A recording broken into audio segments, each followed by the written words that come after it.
വ്യാകരൻ ആയിട്ടുള്ള ഒരാൾ ഭാഗവതം പറയാനിരുന്നാൽ അയാൾ അതിൽ മുഴുവൻ വ്യാകരണ കാണുക. ഒരു വേദാന്തി ഭാഗവതം പറയാനിരുന്നു കഴിഞ്ഞാൽ അയാൾ മുഴുവൻ വേദാന്താണ് പറയുക. ഓരോരുത്തരും താൻ എന്താണ് എന്നാണ് വ്യക്തമാക്കുന്നത്. രാമായണം രാമായണമായിട്ട് പറയണമെങ്കിൽ, ഭാഗവതം ഭാഗവതമായിട്ട് പറയണമെങ്കിൽ താനൊന്നുമല്ലാതെ ആവണം.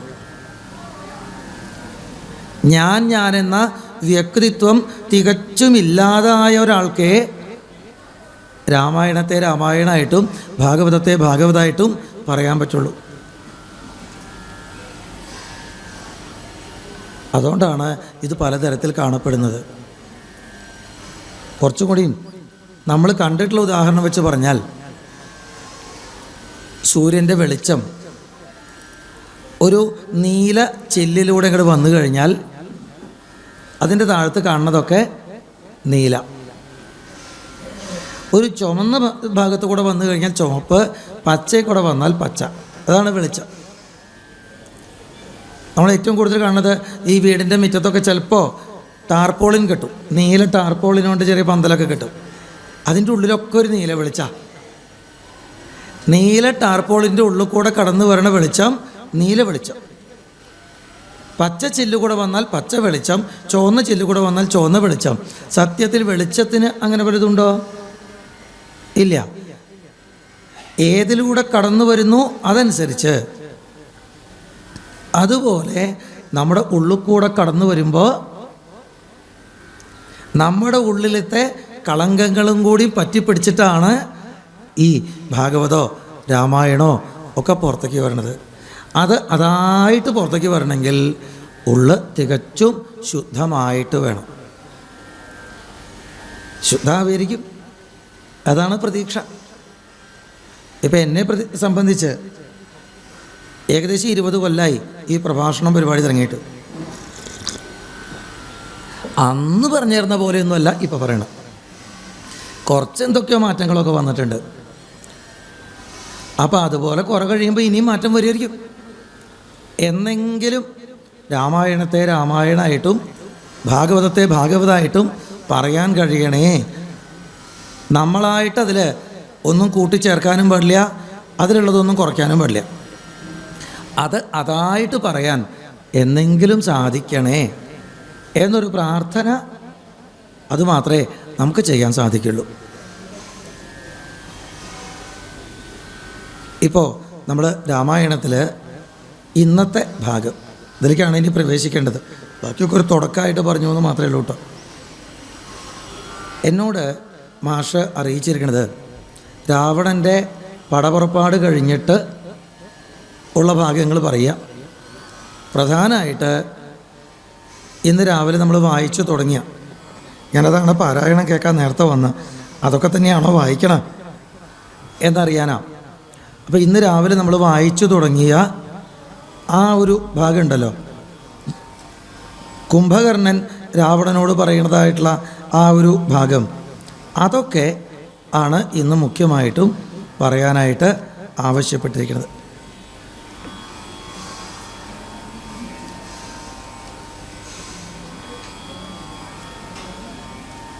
കുംഭകർണവധം നീതിവാക്യം തൊട്ട് പറഞ്ഞാൽ പോരെ?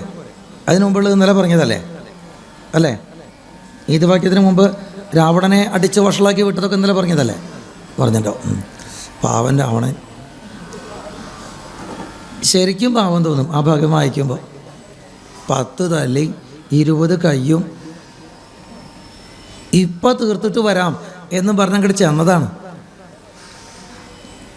ഹനുമാൻ്റെ കയ്യിൽ നിന്ന് ടേ എന്ന് പറഞ്ഞാൽ കിട്ടിയപ്പോൾ അവിടെ വീണു. അത്രയേ ഉള്ളൂ. ആ രാവണൻ്റെ തലയിലത്തെ കിരീടമൊക്കെ തട്ടിക്കളയാൻ ഹനുമാൻ അങ്ങോട്ട് ചാടിച്ചല്ല ഒരു വിഷമമില്ല.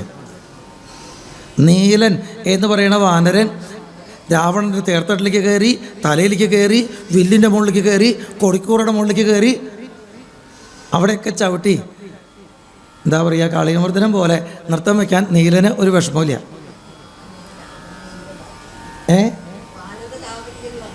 അവരുടെ മാരജാപല്യല്ല, രാവണൻ്റെ പാവം ഞാൻ ആലോചിക്കണത്. എത്ര കേമനാന്ന് പറഞ്ഞ ചെല്ലണ കൈലാസം എടുത്ത് പൊന്തിച്ച ആ രാവണന്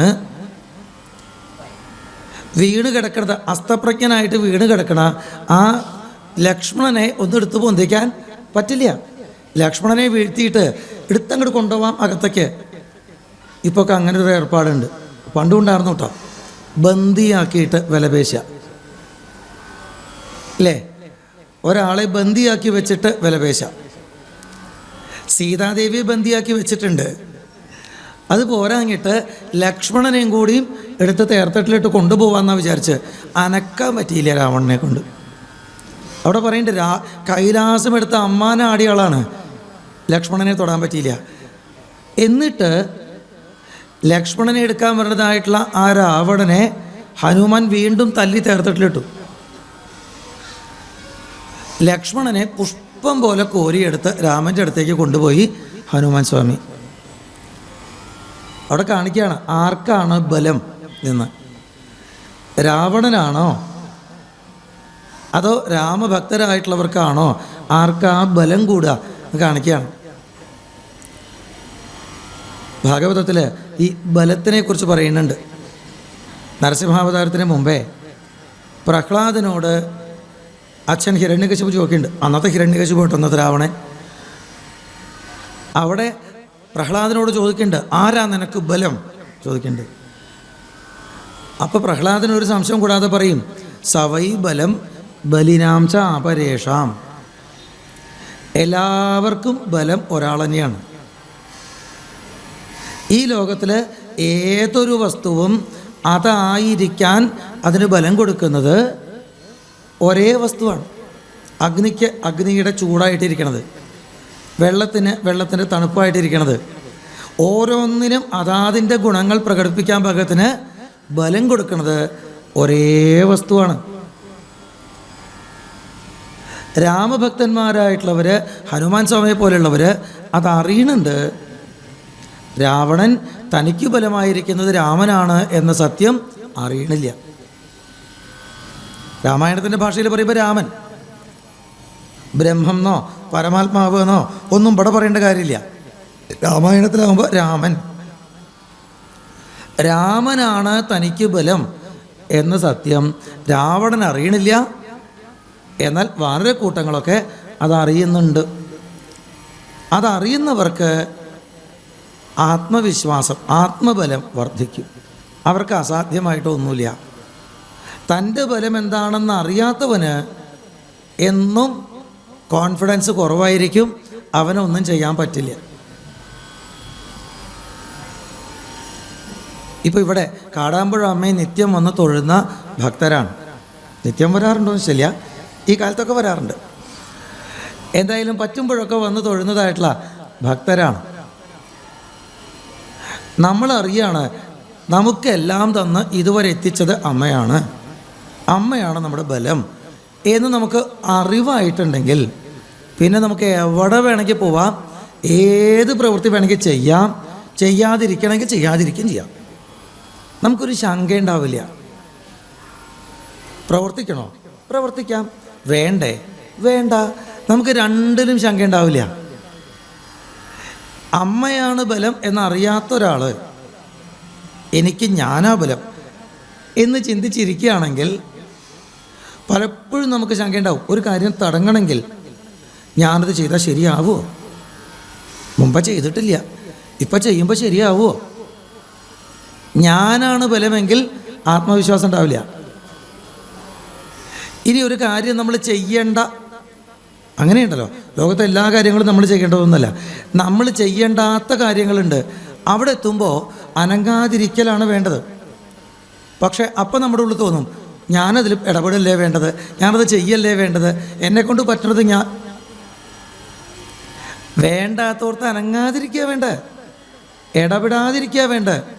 ആ നൈഷ്കർമ്മ്യത്തിലിരിക്കണമെങ്കിൽ, അനങ്ങാതിരിക്കണമെങ്കിൽ അതിനും ഒരു ബലം വേണം. നമ്മുടെ ഉള്ളിൽ അഹങ്കാരം, ഞാൻ എന്ന് തോന്നുന്നുണ്ടെങ്കിൽ നമ്മൾ അതിലൊക്കെ കയറി ഇടപെടും. അങ്ങനെ വേണ്ടാത്ത രീതിയിൽ ഇടപെടുമ്പോൾ കാര്യങ്ങൾ കൂടുതൽ വഷളാവും.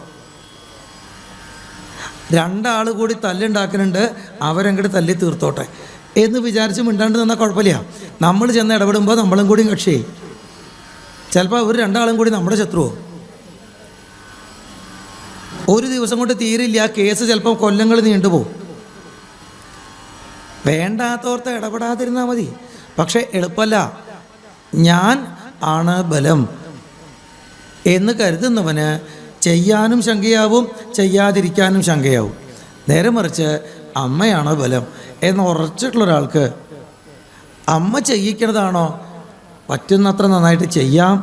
അമ്മ വേണ്ടാന്ന് തോന്നിക്കുന്നുണ്ട്, എന്നാ വേണ്ട, മാറി നിൽക്കാം, അതിന് സാധിക്കും. സവൈ ബലം ബലിനാം ച അപരേഷാം. ബലമുണ്ടെന്ന് കരുതുന്നവർക്ക് അതിനും ഇല്ലെന്ന് കരുതുന്നവർക്ക് അതിനും ഒക്കെ ബലമായിട്ടുള്ളത് ഒരേ ഈശ്വരനാണ്, രാമനാണ്. രാമഭക്തന്മാരായിട്ടുള്ള വാനരന്മാർ അതറിയുന്നുണ്ട്. രാമനെ എതിർക്കുന്ന രാവണൻ അതറിയുന്നില്ല.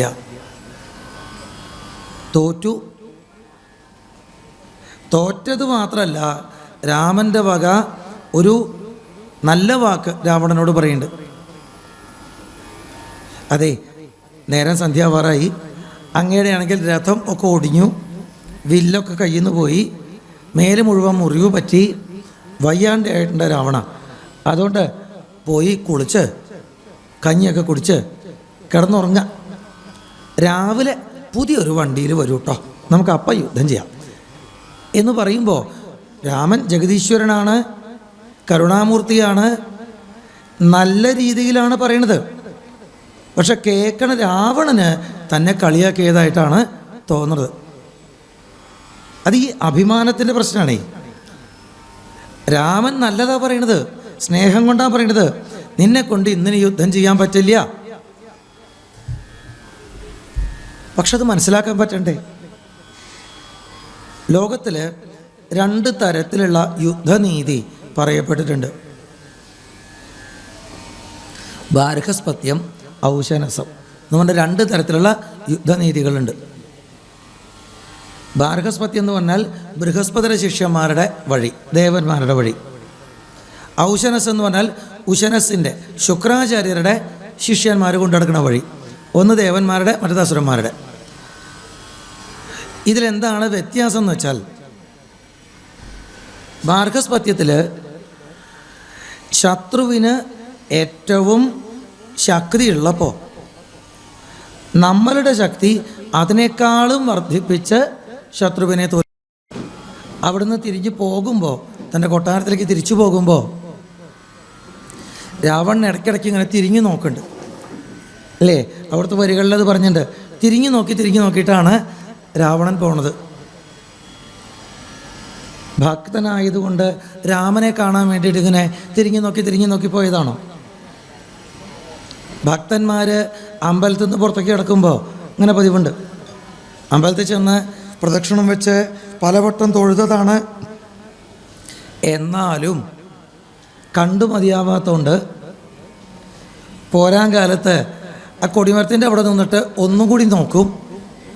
ഗോപുരത്തിൻ്റെ അവിടെ എത്തുമ്പോൾ ഒന്നും കൂടി നോക്കും. ഗോപുരത്തിൻ്റെ പുറത്തേക്ക് കടന്നിട്ട് ഒന്നും കൂടി നോക്കും. ഇങ്ങനെയൊക്കെയാണ് ഭക്തന്മാർ. ഭഗവാനെ കണ്ടു മതിയാവാങ്ങിയിട്ടാണ്. എന്നാൽ രാവണൻ തിരിഞ്ഞു നോക്കി പോണത് അങ്ങനെയാണോ? അല്ല. പിന്നെങ്ങാനും അമ്പയ്യുണ്ടോ എന്നാണ്. രാമബാണം പിന്നെങ്ങാനും വരുന്നുണ്ടോ? ഇതാണ് നോട്ടം. രാവണന് മറ്റുള്ളവരെ ചതിച്ചിട്ടാണ് പരിചയം, അവരുടെ ദൗർബല്യം മുതലെടുത്തിട്ടാണ് പരിചയം. അതേപോലെ തന്നെ രാമനും ചെയ്യും എന്നാണ് രാവണൻ പ്രതീക്ഷിക്കണേ. തൻ്റെ ഉള്ളിലുള്ളതാണ് രാമനിൽ നോക്കിക്കാണുന്നത്, രാവണനായാലും ആരായാലും.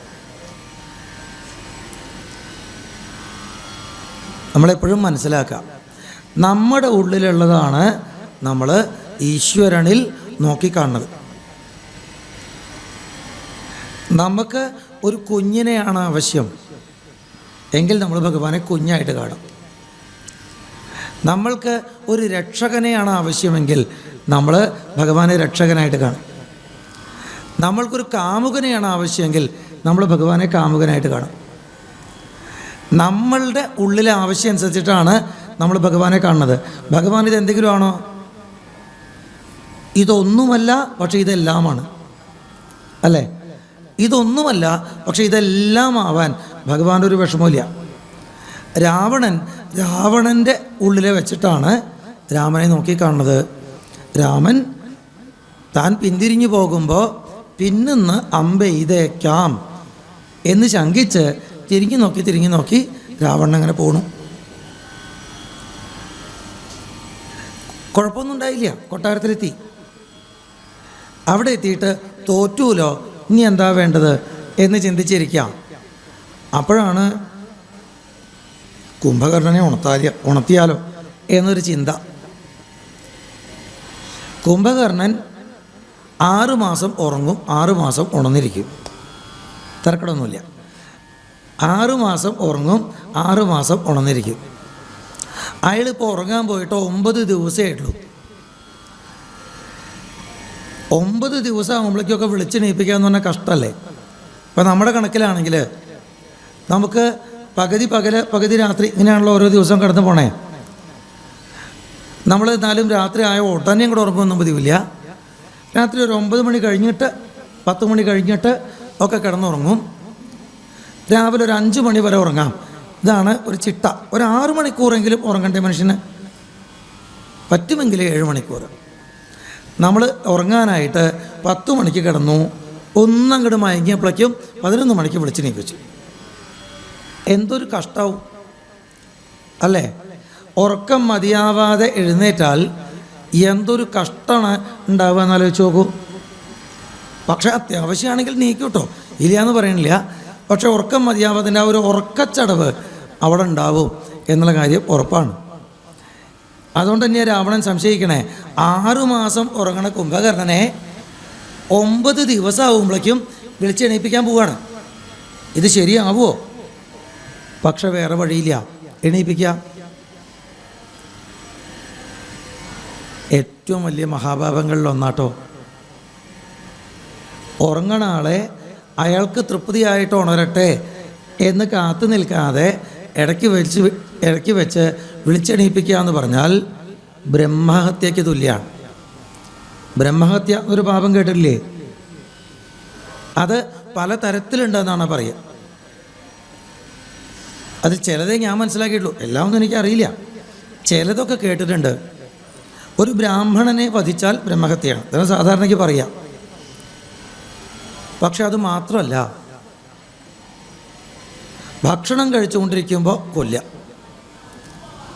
ഉറങ്ങുമ്പോൾ കൊല്ല, മൈഥുനം ചെയ്തുകൊണ്ടിരിക്കുമ്പോൾ കൊല്ല.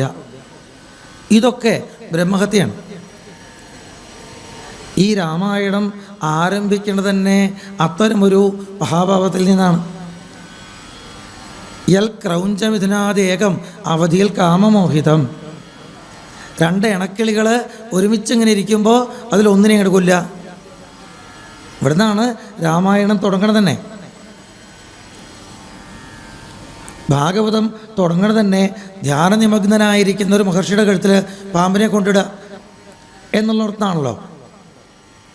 അതേപോലെ രാമായണം തുടങ്ങണത് തന്നെ ഒരു ഇണക്കുരുവികളിൽ ഒന്നിനെ കൊല്ല എന്ന വലിയ മഹാഭാവത്തിൽ നിന്നാണ്. ഇവിടെ ഈ രാവണൻ ഇപ്പം ചെയ്യാൻ പോണത് ഉറങ്ങാൻ പോയിട്ടുള്ള കുംഭകർണനെ വിളിച്ച് നീപ്പിച്ച് കൊണ്ടുവരാം എന്നും പറഞ്ഞിട്ടാണ്. രാക്ഷസന്മാർക്ക് പിന്നെ ഒന്നുമില്ല. രാജാവ് കൽപ്പിച്ചു, നമ്മളനുസരിക്കാം. ചെയ്യരുത് ശരിയോ തെറ്റോ എന്നൊന്നും അവർ ചിന്തിക്കാൻ പോണില്ല. ചെന്നു ആ കുംഭകർണനെ ഉണർത്തണ ഭാഗങ്ങളൊക്കെ ഗംഭീരമായിട്ട് വർണ്ണിക്കുന്നുണ്ട്.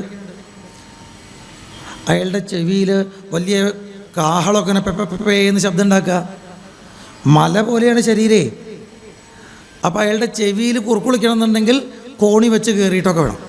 എന്നിട്ട് ചെവിയുടെ ഓട്ടയുടെ ഉള്ളിലേക്ക് ഈ കൊമ്പ് കയറ്റി വെച്ച് പെപ്പേന്ന് ശബ്ദം ഉണ്ടാക്കുക. ഇങ്ങനെയൊക്കെയാണ് ഉണർത്താൻ നോക്കണത്.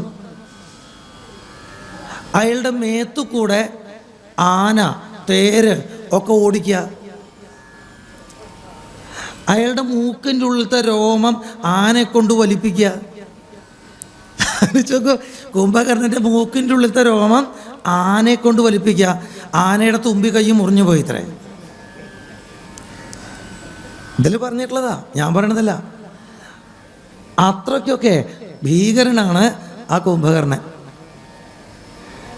ഇതുകൊണ്ടൊന്നും അയാൾ ഉണരില്ല. കാരണം അയാൾ ഉറങ്ങണത് ദേവദത്തമായിട്ടുള്ള ഉറക്കാണ്. നിദ്രാവത്വം എന്ന് പറഞ്ഞ് വരം മേടിച്ചതാണ്, ദേവദത്തമായിട്ടുള്ള ഉറക്കാണ്. അയാൾ അതുകൊണ്ടൊന്നും ഉണരില്ല. പിന്നെ അയാൾക്ക് ഉണർത്താൻ വേറൊരു മാർഗം വേണം. ഇഷ്ടപ്പെട്ട ഭക്ഷണം ധാരാളമായി ഉണ്ടാക്കി ആവി പറക്കണതായിട്ടുള്ള ആ ഭക്ഷണ വസ്തുക്കൾ അടുത്തൊക്കെ കൊണ്ടുവയ്ക്കാം. അപ്പോൾ അതിൻ്റെ വാസന മൂക്കിലേക്ക് ഇങ്ങനെ കയറുമ്പോൾ അയാൾ ഉണരത്രേ. അപ്പോൾ ഈ മനുഷ്യന് ഇഷ്ടപ്പെട്ട രണ്ട് കാര്യമുള്ളത്, ഒന്നുകിൽ തിന്നുക അല്ലെങ്കിൽ ഉറങ്ങുക. അല്ലച്ചോക്കോ, ഒന്നുകിൽ തിന്നുക അല്ലെങ്കിൽ ഉറങ്ങുക. ആ തിന്നാനുള്ളതിൻ്റെ മണം കൂടെ വന്നാൽ അയാൾ ഉറക്കം അങ്ങോട്ട് മതിയാക്കും. അതങ്ങോട്ട് തിന്നാൽ പിന്നെയും കൂടെ ഉറങ്ങും. എത്ര അലസനാണ്, നമുക്കങ്ങനെ തോന്നുക, എത്ര അലസനാണ്, എത്ര തമോ ഗുണത്തിൽ വീണ് കിടക്കുന്നവനാണ് കുംഭകർണൻ എന്നാണ് നമുക്ക് തോന്നുക. ആലസ്യത്തിൻ്റെ തമോ ഗുണത്തിൻ്റെ ലക്ഷണമാണ് ഈ നിദ്ര. ഇയാളെ ഉണർത്തി. അപ്പം മുമ്പിൽ ഭക്ഷണത്തിനായിട്ട് കൊണ്ടുവച്ചിട്ടുണ്ട് 1000 കുടം മദ്യം, 1000 കുടം ചോര, പിന്നെ മല പോലെ ചോറും കൂട്ടാനും. അലച്ചു നോക്കൂ, ഒരു ഗ്ലാസ്സിൽ ചുക്കൊള്ളം, ഒരു ഗ്ലാസ്സിൽ രസം. നമ്മൾ സദ്യക്ക് ഇരിക്കുമ്പോൾ മുമ്പിൽ കൊണ്ടുവന്ന് വയ്ക്കില്ലേ, ഒരു ഗ്ലാസ് ചുക്കൊള്ളം, ഒരു ഗ്ലാസ് രസം. അതിന് പകരം അയാളുടെ മുമ്പിൽ കൊണ്ടുവച്ചിട്ടുള്ളത് 1000 കുടം ചോര, 1000 കുടം മദ്യം. ഇതങ്ങോട്ട് എഴുന്നേറ്റ് കുടിച്ചു, ക്ഷീണം മാറി, ആ വയറിറച്ച് ഭക്ഷണവും കഴിച്ചു. എന്നിട്ട് അവിടുന്ന് എഴുന്നേറ്റു പോവാ, ആരേച്ചാ കൊല്ലുക, ഞാനിപ്പോൾ പോയി കൊന്നിട്ട് വരാം എന്നാണ് അയാൾ പറയണത്. ഉണരണത് എന്തിനാണെന്ന് വെച്ചിട്ടുണ്ടോ, ആരെങ്കിലും കൊല്ലാൻ. ഉറക്കത്തിൽ നിന്ന് അങ്ങോട്ട് നീട്ടാൽ ആരെങ്കിലുമൊക്കെ കൊല്ലുക. വേറൊരു പ്രവൃത്തി അയാൾക്ക് ഇല്ല. അഥവാ അതിനു മാത്രമേ അയാളെ ഉപയോഗിക്കാറുള്ളൂ രാവണൻ. ഏട്ടൻ പറഞ്ഞത് കേട്ട് ജീവിക്കുന്ന ഒരു അനുജൻ മാത്രമാണ്. ഏട്ടൻ ഈ അനുജനെ കൊണ്ട് ഒരൊറ്റ കാര്യമേ ചെയ്യിക്കാറുള്ളൂ, അതിന് മാത്രമേ അയാളെ ഉപയോഗിക്കാറുള്ളൂ. അതിനപ്പുറം ഈ അനുജൻ്റെ ഉള്ളിൽ എന്തെങ്കിലുമൊക്കെ സ്വന്തമായിട്ടുള്ള വ്യക്തിത്വമുണ്ടോ, ചിന്തയുണ്ടോ, അതൊന്നും ഏട്ടൻ അന്വേഷിക്കാറില്ല. നമ്മുടെ ജീവിതത്തിലും അങ്ങനത്തെ ഏട്ടന്മാരെ, അച്ഛന്മാരെ, അമ്മാമന്മാരെ ഒക്കെ നമ്മൾ കാണാറുണ്ട് ഇല്ലേ? നിന്നെ അതിനെ കൊള്ളുള്ളൂ, നീ അതങ്ങോട്ട് ചെയ്താൽ മതി. അതിനപ്പുറത്തേക്ക് ഇവർക്ക് സ്വന്തമായിട്ട് എന്തെങ്കിലും ചിന്തിക്കുന്നുണ്ടോ, പറയാനുണ്ടോ എന്നൊന്നും കേൾക്കാൻ അവർ തയ്യാറാവില്ല. ഞാനങ്ങോട്ട് പറയും, നീ അങ്ങോട്ട് കേട്ടാൽ മതി. രാവണൻ അത്രയേ കണക്കാക്കിയിട്ടുള്ളൂ കുംഭകർണനെ. തൻ്റെ കൈകൊണ്ട് കൈലാസം എടുത്ത് അമ്മാനാടുക, കുബേരനെ തോൽപ്പിക്കുക, ലങ്ക സ്വന്തമാക്കുക, സ്വർഗത്ത് പോയി ആക്രമിക്കുക, എല്ലാ പരാക്രമവും ഞാൻ ചെയ്യും, ഞാൻ നേടും, ഞാൻ അനുഭവിക്കും. എപ്പോഴെങ്കിലും നിന്നോട് ആരെങ്കിലും തല്ലാനോ കൊല്ലാനോ പറഞ്ഞാൽ നീ അത് ചെയ്താൽ മതി. അത് കഴിഞ്ഞാൽ ഉണ്ടും ഉറങ്ങി അവിടെ കിടന്നാൽ മതി. അതിനപ്പുറത്തേക്ക് ഒരു വിലയും രാവണൻ ഈ കുംഭകർണന് കൊടുത്തിട്ടില്ല. കുംഭകർണൻ്റെ ഹൃദയം എന്താണെന്ന് രാവണൻ ഒരിക്കലും അന്വേഷിച്ചിട്ടില്ല. അതുകൊണ്ടാണ് നമ്മൾ കുംഭകർണനെ അയാളെ അങ്ങനെ വളർത്തിയത് കൊണ്ടാണ് അയാളുടെ ഉള്ളിൽ എന്താ നമ്മൾ അറിയാത്തത്. അയാളെ കൊണ്ട് അത്രയേ ആവശ്യമുള്ളൂ വെച്ചാൽ അയാളതല്ലേ പുറത്തേക്ക് കാണിക്കുള്ളൂ. നമ്മുടെ സമൂഹത്തിൽ നമ്മുടെ ചുറ്റിലുണ്ട് അത്തരം ഒരുപാട് ആൾക്കാർ. അവരുടെ ഉള്ളിലും ഒരുപാട് നന്മകളും അറിവുകളും ഒക്കെ ഉണ്ട്. ആരും ചോദിക്കണില്ല, ആരും ആവശ്യപ്പെടുന്നില്ല, അതുകൊണ്ട് അവരത് പുറത്തേക്ക് കാണിക്കണില്ല. ഒരുപാട് അറിവും അനുഭവമുള്ള, നല്ലത് പറഞ്ഞു തരാൻ കഴിവുള്ള ധാരാളം ആൾക്കാർ നമ്മുടെ ചുറ്റിലുണ്ട്. കുംഭകർണൻ്റെ ഉള്ള എന്താണെന്ന് രാവണൻ പിന്നെയാണ് അറിയണത്. കുംഭകർണൻ പതിവ് പോലെ എഴുന്നേറ്റിട്ട് ഇനി ആരെയാ കൊല്ലേണ്ടത് എന്ന് അന്വേഷിക്കുമ്പോൾ മന്ത്രിയാണ് പറയണത്, ഏട്ടനെ ഒന്ന് പോയി കാണും, ഏട്ടൻ പറയണ കേട്ടിട്ട് എന്താ വെച്ചാൽ പ്രവർത്തിച്ചോളൂ എന്ന് മന്ത്രിയാണ് പറയണത്. അങ്ങനെയാണ് കുംഭകർണൻ ഈ രാവണൻ്റെ അടുത്തേക്ക് വന്നു ചേരുന്നത്.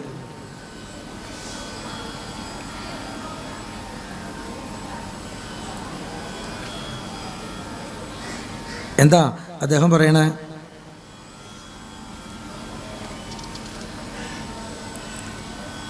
രാത്രിഞ്ചരേന്ദ്രനും ഭൃത്യജനത്തോടു പേർത്തും നിജാർത്തികളോർത്തു ചൊല്ലിയിടിനാൻ.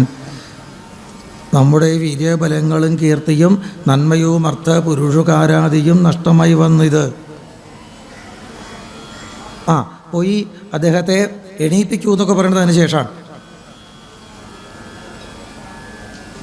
ജ്യേഷ്ഠനെ കണ്ടു തൊഴുതു വിട വാങ്ങി വാട്ടം വരാതെ പൊയ്ക്കൊള്ളുക എന്ന് മന്ത്രി പറഞ്ഞു. മഹോദരൻ ഏവം മഹോദരൻ ചൊന്നതു കേട്ടവൻ രാവണൻ തന്നെയും ചെന്നു വണങ്ങിനാൻ. ഗാഠമായി ആലിംഗനം ചെയ്തിരുത്തിനാൻ ഊഢമോദം നിജസോദരൻ തന്നെയും. രാവണൻ കെട്ടിപ്പിടിക്കുകയൊക്കെ ഉണ്ടായി. അപ്പോൾ കുംഭകർണനെ പതിവില്ലാത്ത പോലൊരു സ്നേഹം കാണിക്കലൊക്കെ ഉണ്ടായി. ഗംഭീരമായിട്ട് കെട്ടിപ്പിടിച്ചു, സ്നേഹത്തോടെ ഒരു ദിക്കിൽ ഇരുത്തി. അനിയന് തൻ്റെ മുമ്പിൽ ഇരിക്കാനൊക്കെ അവസരം കൊടുക്കാറുണ്ടോ സ്വതവേ? ഇന്നിപ്പോൾ എന്തായാലും വലിയ ബഹുമാനമൊക്കെയാണ്. അവിടെ ഇരുത്തി. ചിത്തേ ധരിച്ചതില്ലോർക്ക് നീ കാര്യങ്ങൾ വൃത്താന്തമെങ്കിലോ കേട്ടാലുമെന്നടോ. നീ ചില കാര്യങ്ങളൊന്നും അറിഞ്ഞിട്ടില്ലല്ലോ, ഉറങ്ങായിരുന്നില്ലേ? ഇവിടെ സംഭവിച്ചു കൊണ്ടിരിക്കുന്നതൊക്കെ നീ ഒന്ന് കേൾക്ക്, ഒന്ന് മനസ്സിലാക്ക്. സോദരി തന്നെ നാസ കുചങ്ങളെ ഛേദിച്ചിതെന്നു ഞാൻ ജാനകീദേവിയെ ശ്രീരാമലക്ഷ്മണന്മാരറിയാതെ കണ്ട ആരാമസീമുനി കൊണ്ടന്നു വെച്ചിടിനേൻ. നമ്മുടെ അനുജത്തിയുടെ മുക്കും മൂലയൊക്കെ ചെത്തിയ ആ രാമനെ ഒന്ന് വേദനിപ്പിക്കാനായിട്ട് അയാളുടെ ഭാര്യയെ അവിടുന്ന് കൊണ്ടുവന്ന് ഞാൻ നമ്മുടെ ഗാർഡനിൽ കൊണ്ടുവന്ന് ഇരുത്തിയിട്ടുണ്ട്. അറിയാലോ, അശോകവനികാശ്രമത്തിൽ ഇവിടെ കൊണ്ടുവന്ന് ഇരുത്തിയിട്ടുണ്ട്. വാരിതിയിൽ ചിറകെട്ടി കടന്നവൻ പോരിന്നു വാനര സേനയുമായി വന്നു. അപ്പോൾ ആ രാമൻ കടലിന് ചിറകെട്ടി വാനരന്മാരോടൊപ്പം യുദ്ധത്തിനായിട്ട് ഇങ്ങോട്ട് നമ്മുടെ ലങ്കയിലേക്ക് വന്നു. കൊന്നാൻ പ്രഹസ്താദികളെ പലരെയും, പ്രഹസ്തൻ മുതലായിട്ട് പലരെയും അയാൾ കൊന്നു. രാമൻ ചിലർക്കാരനല്ല. എന്നെയും എയ്തു മുറിച്ചാൻ, എൻ്റെ മേലും സാമാന്യം മുറിവേൽപ്പിച്ചു കഴിഞ്ഞു. കൊല്ലാതെ കൊന്ന് അയച്ചാൻ അതു കാരണം അല്ലൽ മുഴുത്തു ഞാൻ നിന്നെ ഉണർത്തിനെ. കൊല്ലാതെ കൊന്നു വിട്ടു എന്നെ. ഇതിലും ഭേദം കൊല്ലായിരുന്നു തോന്നും. അത്രയും മാനക്കേടുണ്ടാക്കി എന്നെ അവിടെ നിന്ന് പറഞ്ഞു വിട്ടു. അപ്പോഴാണ് ഞാൻ നിന്നെ ഉണർത്തിയത്. മാനവന്മാരെയും വാനരന്മാരെയും കൊന്ന് നീ എന്നെ രക്ഷിച്ചുകൊള്ളേണമേ. ആ രാമലക്ഷ്മണന്മാരാകുന്ന മനുഷ്യരെയും ഒപ്പം വന്നിട്ടുള്ള വാനരന്മാരെയും കൊന്ന് നീ എന്നെ രക്ഷിക്കണം, നീ എന്നെ രക്ഷിക്കണം എന്നൊക്കെ രാവണൻ ആദ്യമായിട്ടാവും കുംഭകർണനോട് ഇങ്ങനെ പറയണത്. അങ്ങനെ രാവണൻ തൻ്റെ അഹങ്കാരം ഒട്ടൊന്ന് ശമിച്ച് ദീനനായിട്ടിരിക്കുകയാണ് എന്നത് മനസ്സിലായപ്പോൾ കുംഭകർണൻ തൻ്റെ ഉള്ളിലുള്ളത് ചിലത് പറയാൻ പുറപ്പെടുക. ഏട്ടനിങ്ങനെ ഏറ്റവും അഹംഭാവത്തോടു കൂടി നിൽക്കുന്ന സമയത്ത് എന്ത് പറഞ്ഞിട്ടും കാര്യമില്ല. ഏട്ടനിപ്പോൾ കുറച്ചൊരു മനസ്താപം വന്നിരിക്കുകയല്ലേ, ഈ സമയത്ത് പറഞ്ഞാൽ ചിലപ്പോൾ കേട്ടേക്കും. അതുകൊണ്ട് കുംഭകർണൻ തൻ്റെ ഉള്ളിലുള്ളതൊക്കെ പറയാനായിട്ട് പുറപ്പെടുകയാണ്. നന്ന് എത്രയും നല്ലതേ നല്ലു കേൾ. നന്നായി നന്നായി നന്നായി എന്നാണ് ഈ ഓരോന്ന് പറയുമ്പോഴും കുംഭകർണൻ്റെ വാക്ക്. ഞാൻ സീതയെ കൊണ്ടുവന്നു, നന്നായി.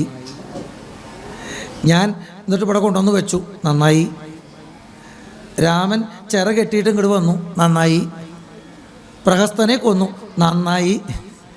എന്നെ മുറിവേൽപ്പിച്ചു, നന്നായി. എന്ത് പറഞ്ഞാലും നന്നായി നന്നായി. ചില വ്യക്തികളുണ്ട് അങ്ങനെ, അവരെല്ലാം നന്നായി എന്നാണ് പറയുക. ഈശ്വരൻ്റെ നിശ്ചയമാണ്, അതപ്രകാരം സംഭവിച്ചു നന്നായി എന്നല്ലേ പറയേണ്ടത്? നന്നായി. നന്നു നന്നെത്രയും നല്ലതേ നല്ലുകേൾ. നല്ലതും തീയതും താൻ അറിയാതവൻ നല്ലതറിഞ്ഞു ചൊല്ലുന്നവർ ചൊല്ലുകൾ നല്ലവണ്ണം കേട്ടുകൊള്ളുകയിലും നല്ലതല്ലാതവർക്കുണ്ടോ നല്ലതുണ്ടാകുന്നു. നല്ലതും തീയതും, നല്ലതിൻ്റെ വിപരീത ഇതായിട്ടാണ് തീയത് എന്ന് പറയുന്നത്. നമ്മുടെ നാട്ടിൽ ചിലപ്പോൾ കെട്ടത് എന്നാവും പറയുണ്ടാവുക. ഇത് പഴയ ഈ തമിഴിൻ്റെ ബന്ധമുള്ള ഭാഷയാണ്. അതുകൊണ്ട് നല്ലതും തീയതും താൻ അറിയാതവൻ, തനിക്കായിട്ടത് അറിയാൻ സാധിക്കണം. നല്ലതും ചീത്തയും തിരിച്ചറിയാനുള്ള വിവേകം, വകതിരിവ് സാമാന്യം ആർക്കായാലും ഉണ്ടാവണം. അതില്ലാത്തൊരാൾ നല്ലതറിഞ്ഞു ചൊല്ലുന്നവർ ചൊല്ലുകൾ, നല്ലതിനെ അറിഞ്ഞു പറഞ്ഞു തരുന്നവരുടെ വാക്കുകളെ കേൾക്കെങ്കിലും വേണം. നല്ലവണ്ണം കേട്ടുകൊള്ളുകിലും നല്ലത്. അവനവനായിട്ട് അറിയില്ല വെച്ചാൽ സാരമില്ല, അറിയുന്നവർ പറഞ്ഞു കേൾക്കുന്നതിനെ സ്വീകരിക്കാൻ തയ്യാറായാലും നല്ലതാണ്. അല്ലാതെ അവർക്കുണ്ടോ നല്ലതുണ്ടാകുന്നു? ഒന്നുകിൽ അവനവന് തോന്നണം, അല്ലെങ്കിൽ മറ്റൊരാൾ പറഞ്ഞു തരണത് അനുസരിക്കണം. അല്ലാതെ നന്മയുണ്ടാകുമോ എന്ന് ചോദിക്കാം. ഇനി ഇതിനെ കുറച്ചുകൂടി ആധ്യാത്മികമായിട്ട് ചിന്തിച്ചാൽ, ഗുരു എന്നൊരു പദമുണ്ട്, നമ്മളൊക്കെ കേട്ടിട്ടുണ്ടാവും. ഗുരു എന്ന് പറഞ്ഞാൽ നല്ലത് പറഞ്ഞ് നല്ല വഴിക്ക് കൊണ്ട് നടക്കുന്ന ആളാണ്. ഗുരു എന്ന് പറയുമ്പോൾ നമുക്കൊക്കെ സാമാന്യത്തിൽ ഒരു ധാരണ ഉണ്ടാവുന്നത് അതൊരാൾ, പുറമെ ഒരു വ്യക്തി. അദ്ദേഹം നമുക്ക് നല്ലത് പറഞ്ഞു തരും, നമ്മൾ അദ്ദേഹത്തിനെ ആശ്രയിക്കുക, ആ വഴിക്ക് സഞ്ചരിച്ചു കൊള്ളുക. പക്ഷേ പുറമെ ഒരു വ്യക്തിയല്ല പരമാർത്ഥത്തിൽ ഗുരു. നമ്മുടെ ഉള്ളിൽ തന്നെയാണ് ഗുരു ഇരിക്കുന്നത്. ആത്മനോ ഗുരുരാത്മൈവ ആത്മൈവ രിപുരാത്മനഃ എന്ന് ഗീതയിൽ പറയുന്നുണ്ട്. നമുക്ക് ഗുരു നമ്മൾ തന്നെയാണ്, നമുക്ക് ശത്രുവും നമ്മൾ തന്നെയാണ്. പുറമെ ഒരു ഗുരുവിൻ്റെ വാക്ക് കേൾക്കണമെന്നില്ല. അവനവൻ്റെ ഉള്ളിൽ തന്നെ വേണ്ടത് വേണ്ടപ്പോൾ കേൾക്കുന്നുണ്ടെങ്കിൽ, അതിനെ അനുസരിക്കാൻ സാധിക്കുന്നുണ്ടെങ്കിൽ പുറമെ ആവശ്യമില്ല. നല്ലതും തീയതും അറിയാൻ അവനവൻ്റെ ഉള്ളുകൊണ്ട് സാധിക്കുന്നുണ്ടെങ്കിൽ അത് മതി. പക്ഷേ എല്ലാവർക്കും അത് പറ്റില്ല.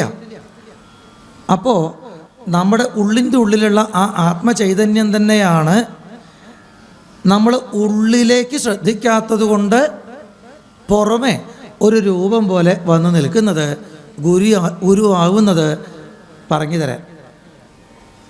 നമ്മുടെ ശ്രദ്ധ എപ്പോഴും പുറത്തേക്കാണ്, ഉള്ളിലേക്കല്ല. അതുകൊണ്ട് ഗുരു പുറമെ നിന്ന് പറഞ്ഞു തരണം. പുറമേ നിന്നുള്ളത് കേട്ട് കേട്ട് കേട്ട് നമ്മുടെ ഉള്ളിൽ തന്നെ നല്ലതും ചീത്തയും കൃത്യമായി വേർതിരിക്കാനുള്ള പാകതയായാൽ പിന്നെ പുറമെ ഗുരുവിനെ കാണാനില്ലാതെയാവും. പിന്നെ പുറമെ ഗുരുവിനെ കാണാനില്ലാതെയാവും. നമ്മുടെ ഉള്ളിൽ അതുവരെ ലഭിച്ചതായ അറിവിനെ തന്നെ ആശ്രയിച്ചുകൊണ്ട് മുന്നോട്ട് പോവേണ്ടതുണ്ട് ആധ്യാത്മിക വഴിയിൽ. അതാണ് ഇവിടെ പറയണേ, ഒന്നുകിൽ അവനവൻ്റെ ഉള്ളിൽ നിന്നുള്ള വിവേകത്തെ ആശ്രയിക്കണം, അല്ലെങ്കിൽ പുറമേ നിന്ന് വിവേകിയായവൻ പറഞ്ഞു തരുന്നതിനെ ആശ്രയിക്കണം. അല്ലാണ്ട് എങ്ങനെ ഒരാൾക്ക് നന്മയുണ്ടാവും?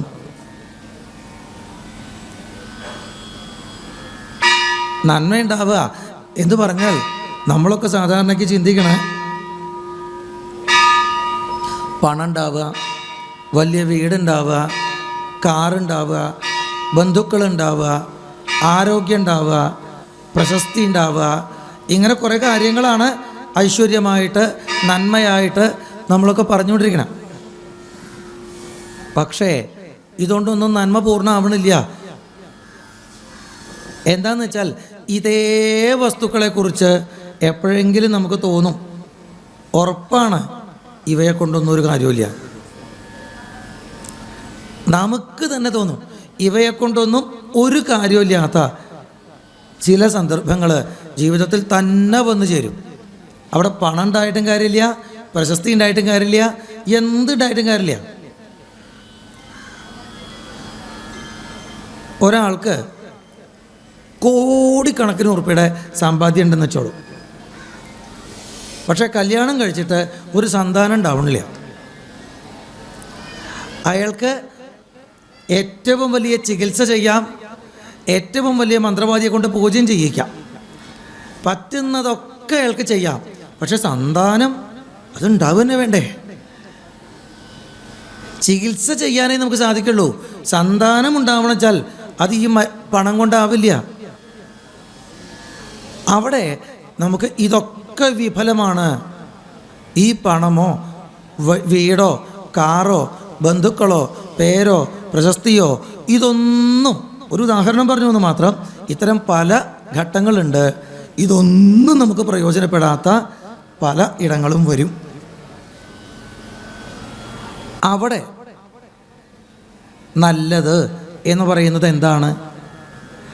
അതുവരെ നല്ലത് എന്ന് പറഞ്ഞ് ഉണ്ടാക്കി വെച്ചതൊക്കെ പ്രയോജനമില്ലാത്തവയാണ്, നമ്മളെ ബുദ്ധിമുട്ടിക്കുന്നവയാണ് എന്ന് നമ്മൾ കരുതുമ്പോൾ നല്ലത് എന്ന് അവിടെ പറയുന്നത് എന്താണ്? പരമാർത്ഥത്തിൽ നല്ലത് എന്താ?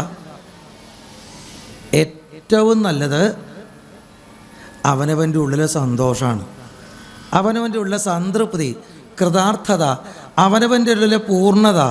അതാണ് ഏറ്റവും നല്ല വസ്തു. അതിനോളം സുഖം തരുന്നതായിട്ട് വേറെ ഒന്നുമില്ല.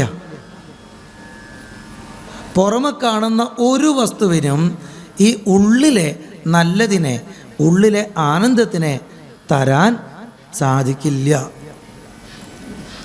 അത് നമ്മൾ മനസ്സിലാക്കുന്ന ഘട്ടങ്ങൾ ജീവിതത്തിൽ ഉണ്ടാവാറുണ്ട്. അല്ലാത്തവർക്കുണ്ടോ നല്ലതുണ്ടാകുന്നു, സീതയെ രാമനു നൽകുക. ഒറ്റ വാക്കിൽ കുംഭകർണൻ തനിക്ക് പറയാനുള്ളത് പറഞ്ഞു. നല്ലതുണ്ടാവാൻ ഞാൻ പറയാനുള്ളത് ആദ്യമേ പറയുകയാണ്, സീതയെ രാമനു നൽകുക. ഇതങ്ങോട്ട് കേട്ടപ്പോൾ രാവണനങ്ങോട്ട് ചൂടായല്ലോ. ഇങ്ങനെ സോദരൻ ചൊന്നാൻ അതിന് കോപിച്ചു നീ ആട്ടിക്കളഞ്ഞതോ നന്നു ഓർത്തുകിൽ. നമ്മുടെ അനുജനായിട്ടുള്ള വിഭീഷണൻ അങ്ങയോട് പറഞ്ഞതാണ് ഞാനും പറയണത്. വിഭീഷണൻ അങ്ങയോട് എന്താ പറഞ്ഞേ? സീതയെ രാമന് നൽകുക. അത് പറഞ്ഞപ്പോൾ ആ വിഭീഷണനെ തല്ലി ആട്ടി ഓടിച്ചു വിടുന്നു അല്ലേ? ഒന്ന് ചിന്തിച്ചു നോക്കൂ. നാട്ടിൽ നിന്ന് ആശു വാങ്ങി ഗുണമൊക്കവേ. ആ വിഭീഷണൻ പോയതിൻ്റെ പിന്നാലെ ഈ ലങ്കയിൽ നിന്ന് സദ്ഗുണങ്ങളൊക്കെ അകലേക്ക് പോയി. നല്ലവണ്ണം വരും കാലം അല്ലെന്നതും ചൊല്ലാമതു കൊണ്ടതും കുറ്റമല്ലടോ. കാലം എന്ന് പറഞ്ഞൊരു വസ്തുവുണ്ട്.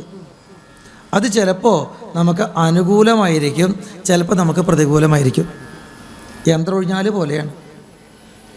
ചിലപ്പോൾ അതിങ്ങനെ പൊന്തിച്ച് കൊണ്ടുപോകും, പിന്നെ ഇങ്ങനെ കിഴപ്പോട്ട് കൊണ്ടുവരും, പിന്നെ വീണ്ടും പൊന്തിച്ച് കൊണ്ടുപോകും. ഈ കറക്കം, ഈ ഉയർച്ചയും താഴ്ചയും കാലചക്രത്തിൽ ഏതൊരാൾക്കും ഇവിടെ സ്വാഭാവികമായിട്ട് ഉണ്ടാകുന്നതാണ്. നല്ലവണ്ണം വരുന്ന കാലമല്ല, നല്ല കാലമല്ല. അതുകൊണ്ടാണ് നല്ലവർ നല്ലത് പറഞ്ഞു തരുമ്പോൾ അത് ചെവിക്കൊള്ളാൻ തോന്നാത്തത്. നല്ലവണ്ണം വരും കാലം അല്ല. അതുകൊണ്ട് നിന്റെ കുറ്റല്ല. വിഭീഷണൻ പറഞ്ഞത് നിനക്ക് കേൾക്കാനോ ശ്രദ്ധിക്കാനോ തോന്നാഞ്ഞത് നിന്റെ കുറ്റമല്ല രാവണ. നല്ലതൊരുത്തരാലും വരുത്താവതല്ല അല്ലൽ വരുത്തും ആപത്തണയുന്ന നാൾ. നമുക്ക് ആപത്ത് വരുന്ന കാലം, ആപത്കാലത്ത് നമുക്ക് പിന്നെ നല്ലത് തരാൻ ഒരാളെ കൊണ്ടും പറ്റില്ല. നമുക്ക് ദുഃഖങ്ങൾ തന്നെയാണ് വീണ്ടും വീണ്ടും വീണ്ടും വന്നുകൊണ്ടിരിക്കുക. കാലത്തിനെ ജയിക്കാൻ ആർക്കും സാധ്യമല്ല. കാല അലംഘ്യവീര്യ എന്നാണ്. കാലത്തിൻ്റെ ശക്തി എന്ന് പറയുന്നത് അലംഘ്യമാണ്. അത് മറ്റൊരു തരത്തിലാക്കാൻ പറ്റില്ല.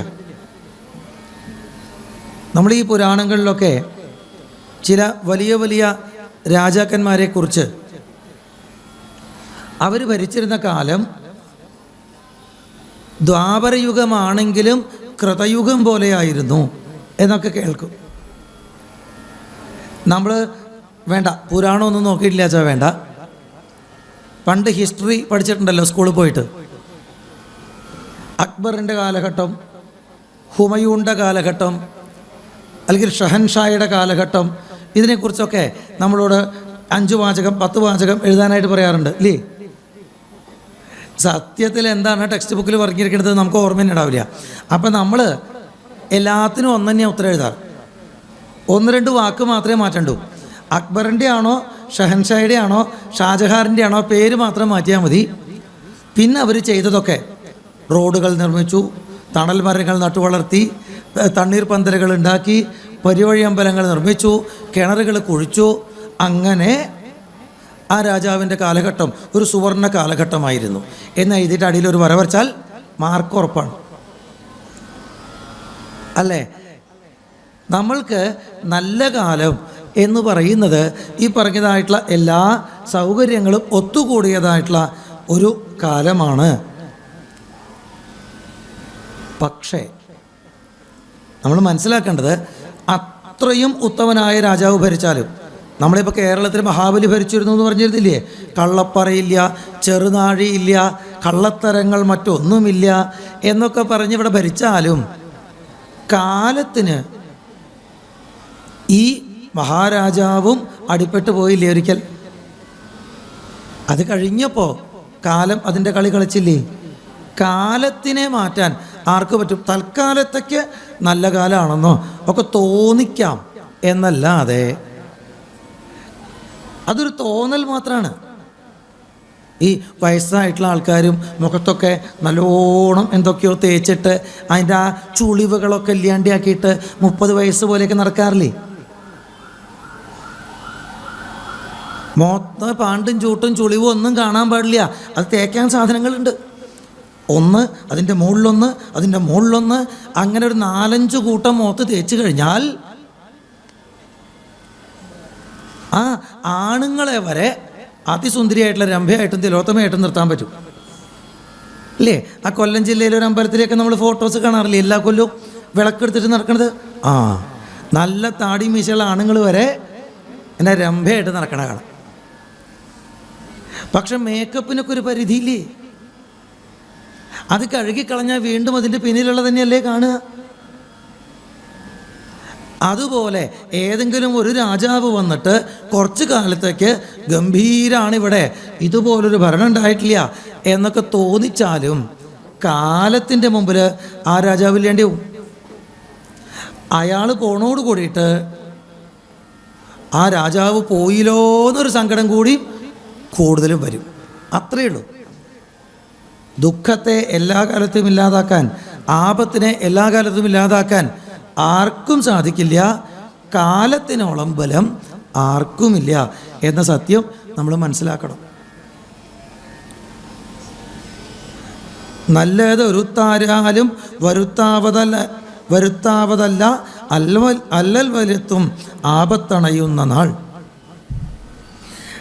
കാലദേശ അവസ്ഥകളും നയങ്ങളും മൂലവും വൈരികൾക്കാരവും വീര്യവും ശത്രുമിത്രങ്ങളും മധ്യസ്ഥപക്ഷവും അർത്ഥപുരുഷകാരാദി ഭേദങ്ങളും 4 ഉപായങ്ങളും 6 നയങ്ങളും മേലിൽ വരുന്നതും ഒക്കെ നിരൂപിച്ച് പഥ്യം പറയും അമാത്യനുമുണ്ടെങ്കിലോ ഭർത്തൃസൗഖ്യം വരും, കീർത്തിയും വർദ്ധിക്കും.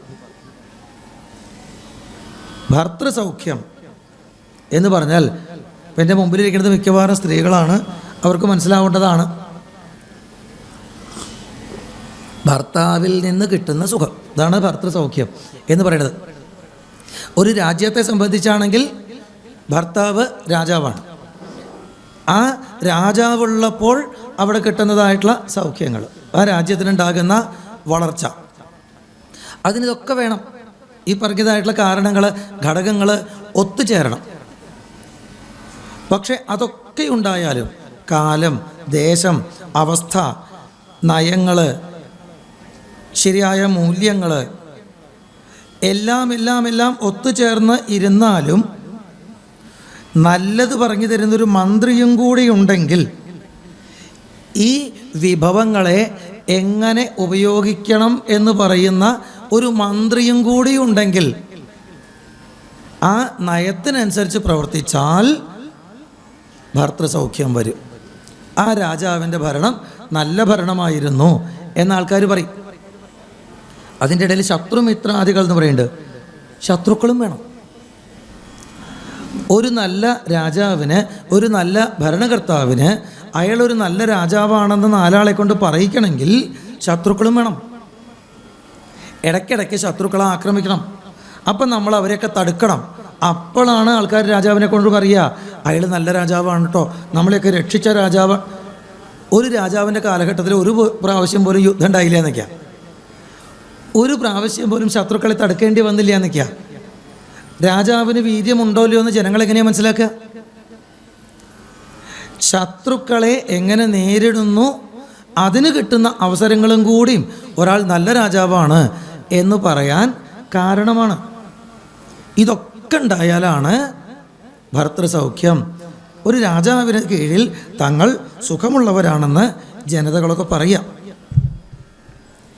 ഇങ്ങനെയുള്ളൊരമാത്യധർമ്മം വെടിഞ്ഞ് എങ്ങനെ രാജാവിന് ഇഷ്ടം എന്നാൽ അതു കർണസുഖം വരുമാറ് പറഞ്ഞുകൊണ്ട് അന്വഹം ആത്മാഭിമാനവും ഭാവിച്ച് മൂലവിനാശം വരുമാറ് നിത്യവും മൂഢരായുള്ളോരമാത്യ ജനങ്ങളിൽ നല്ലതു കാകോളമെന്നതു ചൊല്ലുവോർ അല്ലൽ വിഷമുണ്ടവർക്കെന്നില്ലയോ എന്ന് പറയാം. എന്നാൽ മന്ത്രിമാർ എല്ലാവരും ഇതുപോലെയല്ല. മന്ത്രിമാർ പലപ്പോഴും രാജാവിന് ഇഷ്ടമാകുന്നത് മാത്രം പറഞ്ഞു വരുന്നവരാണ്. ജയ ജയ ജയ ജയ ജയ ജയ എന്ന് മാത്രം രാജാവിനെ കുറിച്ച് പറയുന്ന മന്ത്രിമാരുണ്ടാവും. ഗുണവും ദോഷവും വേർതിരിച്ച് കൃത്യമായിട്ട് സമയത്തിനനുസരിച്ച് പറഞ്ഞു കൊടുക്കാതെ അങ്ങ് കേമനാണ്, അങ്ങ് കേമനാണ്, മന്നവേന്ദ്ര വിളങ്ങുന്നു ചന്ദ്രനെ പോലെ നിൻമുഖം എന്നൊക്കെ പറഞ്ഞ് ഇങ്ങനെ പുകഴ്ത്താൻ മാത്രമായിട്ട് ചുറ്റിലും കുറേ ആൾക്കാരുണ്ടാവും. അവരുടെ വാക്ക് കേട്ട് നടന്നാൽ അവസാനം അവനൊരു വലിയ നാശമാണ് വരിക. അത് മറക്കാതിരിക്കണം. മുഖസ്തുതിക്കാരുടെ വാക്കുകൾ കേൾക്കരുത്. അവരൊരിക്കലും നമ്മളെ നമ്മൾക്ക് കാണിച്ചു തരില്ല.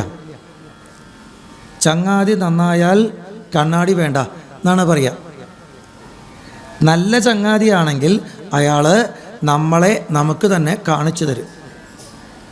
നിനക്കെന്തെല്ലാം ഗുണങ്ങളുണ്ട്, നിനക്കെന്തെല്ലാം ദോഷങ്ങളുണ്ട്, രണ്ടും പറഞ്ഞു തരുന്നവനാണ് നല്ല കൂട്ടുകാരൻ. അല്ലാതെ നീ കേമനാണ്, നിന്നെ പോലെ വേറെ ആരും ഉണ്ടായിട്ടില്ല എന്ന് മാത്രം പറയുന്നെങ്കിൽ അവർ നമ്മളെ വഞ്ചിക്കുന്നവരാണ്. നമ്മളിൽ നിന്ന് അവർക്ക് വേണ്ടതെല്ലാം നേടിയെടുത്ത് തൻ കാര്യം നോക്കി പോകാനുള്ളവരാണവർ. അവരൊരിക്കലും നന്മ കൊണ്ടുവന്ന് തരുന്നവരല്ല എന്നുള്ളത് മനസ്സിലാക്കുക. അത്തരം മൂഢന്മാരായിട്ടുള്ള അവരുടെ വാക്ക് കേൾക്കരുത്. മൂഢരാം മന്ത്രികൾ ചൊല്ലുകേട്ടിയിടുകിൽ നാടും ആയുസ്സും കുലവും നശിച്ചു പോകും. അത്തരം മന്ത്രിമാരുടെ വാക്ക് കേട്ടാൽ ഈ മൂന്ന് കൂട്ടവും നശിക്കും. നാടും ആയുസ്സും കുലവും. നാട് നശിക്കും, പ്രത്യേകിച്ച് പറയണ്ടല്ലോ. അത്തരം മന്ത്രിമാരുടെ വാക്ക് കേട്ട് ഭരിച്ചു കഴിഞ്ഞാൽ നാട് നശിക്കും. കാരണം നാട്ടിൽ ഒരു നന്മ ഉണ്ടാവില്ല.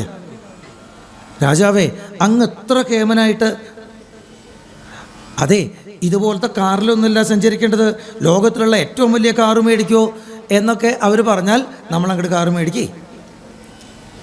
അങ്ങ് മറ്റുള്ളവർ താമസിച്ച് ഈ കൊട്ടാരത്തിലല്ല പാർക്കേണ്ടത്, അങ്ങ് എത്ര കേമനാണ്, വേറെ വലിയ കൊട്ടാരം പണിയോ എന്ന് പറഞ്ഞാൽ വേറെ കൊട്ടാരം പണിയേ. അങ്ങേക്ക് ഇത്രയൊക്കെ മതിയോ, അങ്ങേക്ക് ഇതിലും എത്രയോ വലുതായിട്ട് ജീവിക്കാൻ കഴിവുണ്ട്, അതൊക്കെ ഉണ്ടാക്കുമോ, അപ്പോഴല്ലേ കേമനാവുക എന്ന് പറഞ്ഞാൽ നമ്മളതങ്ങോട്ട് ചെയ്യേ.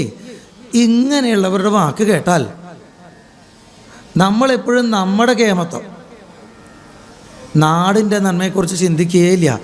നാട് എത്ര കഷ്ടപ്പെടുന്നു, നാട്ടിലുള്ളവർക്ക് എന്താണ് ആവശ്യം, അതിനെക്കുറിച്ച് ഈ രാജാവ് ചിന്തിക്കില്ല. അയാൾ തൻ്റെ കൊട്ടാരം വലുതാക്കുക, തൻ്റെ വാഹനം വലുതാക്കുക, തൻ്റെ മറ്റു കാര്യങ്ങൾ ചെയ്തുകൊണ്ടിരിക്കുക, ഇത് മാത്രമേ ഉണ്ടാവുള്ളൂ. അത്തരം മന്ത്രിമാരുടെ വാക്ക് കേട്ടാൽ നാട് ദരിദ്രമാകും എന്ന് മാത്രമല്ല, ആ നാട് ഈ രാജാവിനെ, അവരെ ശ്രദ്ധിക്കാതെ തൻ കാര്യം മാത്രം നോക്കുന്നതായ രാജാവിനെ ക്രമേണ വെറുക്കുകയും ചെയ്യും. ഉറപ്പാണ്. നാട് നശിക്കും. ഈ ജനങ്ങളൊക്കെ തന്നെ വെറുക്കുന്നു എന്ന് രാജാവ് ആദ്യം ഒന്നും മനസ്സിലാക്കില്ല. കാരണം അവരുടെ ഒന്നും കേൾക്കണില്ല, അവരുടെ ഇടയിലേക്ക് ഇറങ്ങണമില്ല. ഈ സൂതമാഗത വന്തികളുടെ വാക്ക് കേട്ടിട്ട് ഞാൻ ഈ ചെയ്യണതൊക്കെ ശരിയാണ്, ഞാൻ ഈ ചെയ്യണതാണ് ശരി, എന്നെ പോലെ വേറെ ആരും ഉണ്ടായിട്ടില്ല എന്നും പറഞ്ഞ് ഇങ്ങനെ നടക്കും.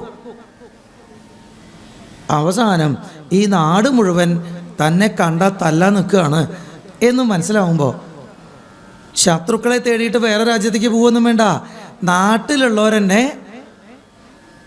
വലിയ പട ചുറ്റുമില്ലാണ്ട് പുറത്തേക്ക് ഇറങ്ങിക്കഴിഞ്ഞാൽ നമ്മളെ തല്ലും എന്നുള്ളത് രാജാവിന് മനസ്സിലാകുമ്പോൾ അപ്പോഴാണ് ഒരുപക്ഷെ രാജാവ് ചിന്തിക്കുക, തൻ്റെ ആയുസ് നശിച്ചുപോയി, തൻ്റെ ആയുസ് നശിച്ചുപോയി. എത്ര കാലം വെറുതെ പോയി. ജനങ്ങളെ വെറുപ്പിക്കുക മാത്രമല്ലേ ചെയ്തത്, തൻ്റെ യൗവനം മുഴുവൻ ഇങ്ങനെ മറ്റുള്ളവരുടെ വെറുപ്പ് സമ്പാദിക്കാൻ നശിച്ചു പോയല്ലോ. ആയുസ് നശിക്കും, നാട് നശിക്കും, ആയുസ് നശിക്കും എന്ന് മാത്രമല്ല കുലവും നശിച്ചു പോകും. ഇനി വരാനിരിക്കണം എന്താ വെച്ചുണ്ടോ, നാടിന് വേണ്ടാത്ത, നാടിന് വെറുപ്പായിട്ടുള്ള ഈ രാജാവ് ജീവിച്ചിരിക്കുമ്പോൾ സാരില്ല, ചത്ത സമാധാനമായില്ലോ. അയാളുടെ മക്കളെ, പേരക്കുട്ടികളെ നാട് ഇത് പറഞ്ഞ് ഓർമ്മിച്ചുകൊണ്ടിരിക്കും. നമ്മളെ മുടിച്ച് നശിപ്പിച്ചവൻ്റെ മകനല്ലേ, അയാളുടെ പേരക്കുട്ടിയല്ലേ, അയാളുടെ ബന്ധുവല്ലേ എന്ന് പറഞ്ഞാൽ കുലത്തിലുള്ളവരെ മുഴുവൻ നാട് വെറുക്കുന്ന നില വരും. കുലം നശിക്കും, നാട് നശിക്കും, അവനവൻ്റെ ആയുസ് നശിക്കും, കുലവും നശിക്കും. ഇത്തരം ദുഷ്ടന്മാരായ അമാത്യന്മാരുടെ വാക്ക് കേട്ട് ഭരിച്ചു കഴിഞ്ഞാൽ എന്ന് ഓർമ്മിക്കണം. നാദഭേദം കേട്ട് മോഹിച്ചു ചെന്നു ചേർന്ന് ആധിയും മുഴുത്തു മരിക്കും മൃഗകുലം. ഇന്ദ്രിയ സുഖങ്ങളുടെ പിന്നാലെ പോയിട്ട് ഒരുപാട് പേര് ഇങ്ങനെ നശിക്കുന്നുണ്ടെന്ന് നമ്മുടെ ചുറ്റുമുള്ള ഈ പ്രകൃതിയിൽ ചിലത് നോക്കിയാൽ തന്നെ മനസ്സിലാക്കാൻ പറ്റില്ലേ. കാട്ടിൽ വെച്ചിട്ട് വേടൻ്റെ പാട്ട് കേട്ട് മോഹിച്ച് അങ്ങോട്ട് ചെല്ലുന്ന മൃഗങ്ങളൊക്കെ വേടൻ്റെ അമ്പ് കൊണ്ട് മരിക്കുകയല്ലേ പതിവ്. ഈ കാത് എന്ന് പറയുന്ന ഇന്ദ്രിയത്തിൻ്റെ പ്രലോഭനത്തിൽ വീണ് പോയിട്ട് എത്ര മാനുകളാണ് മരിച്ചു പോണത്. അങ്ങും അങ്ങയെ പുകഴ്ത്തുന്ന വാക്കുകൾ മാത്രം കേട്ട് കേട്ട് അവസാനം കാലത്തിൻ്റെ അമ്പിൻ്റെ മുമ്പിലേക്ക് ചെല്ലാൻ പോവാണ്, നശിക്കാൻ പോവാണ്. അങ്ങറിയണുണ്ടോ? മത്സ്യങ്ങളും രസത്തിങ്കൽ മോഹിച്ച് ചെന്ന് അത്തൽപ്പെടുന്നു ബഡീശം ഗ്രസിക്കയാൽ. മത്സ്യങ്ങൾ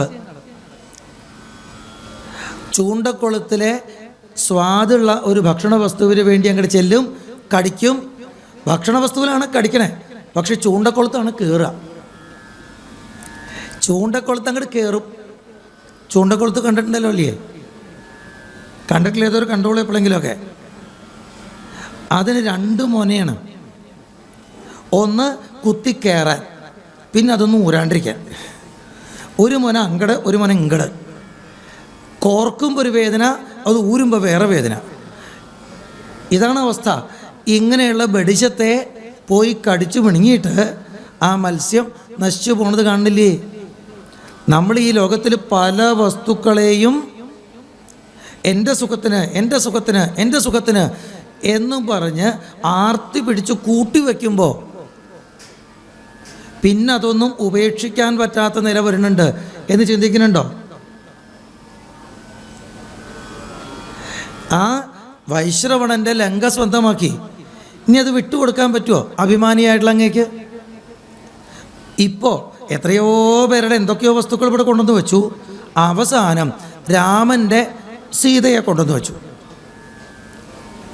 കാമമോഹിതനായിട്ട് രാമൻ്റെ സീതയെ ഇവിടെ കൊണ്ടുവന്ന് വെച്ചു, കടിച്ചു. ഇനി ഇതൊന്നും ഊരാൻ പറ്റുമോ? സീതയെ തിരിച്ചു കൊണ്ടു കൊടുക്കൂ എന്ന് പറയുമ്പോൾ അങ്ങയുടെ അഭിമാനത്തിന് വേദനയാവണോ? ഇതിൽപ്പെട്ട അങ്ങ് നശിക്കും. അത് ഉറപ്പാണ്. അതവിടെ മത്സ്യങ്ങൾ കാണിച്ചു തരണേ. മത്സ്യങ്ങളും രസത്തിങ്കൽ മോഹിച്ചു ചെന്ന് അത്തൽപ്പെടുന്നു ബഡീശം ഗ്രസിക്കയാൽ.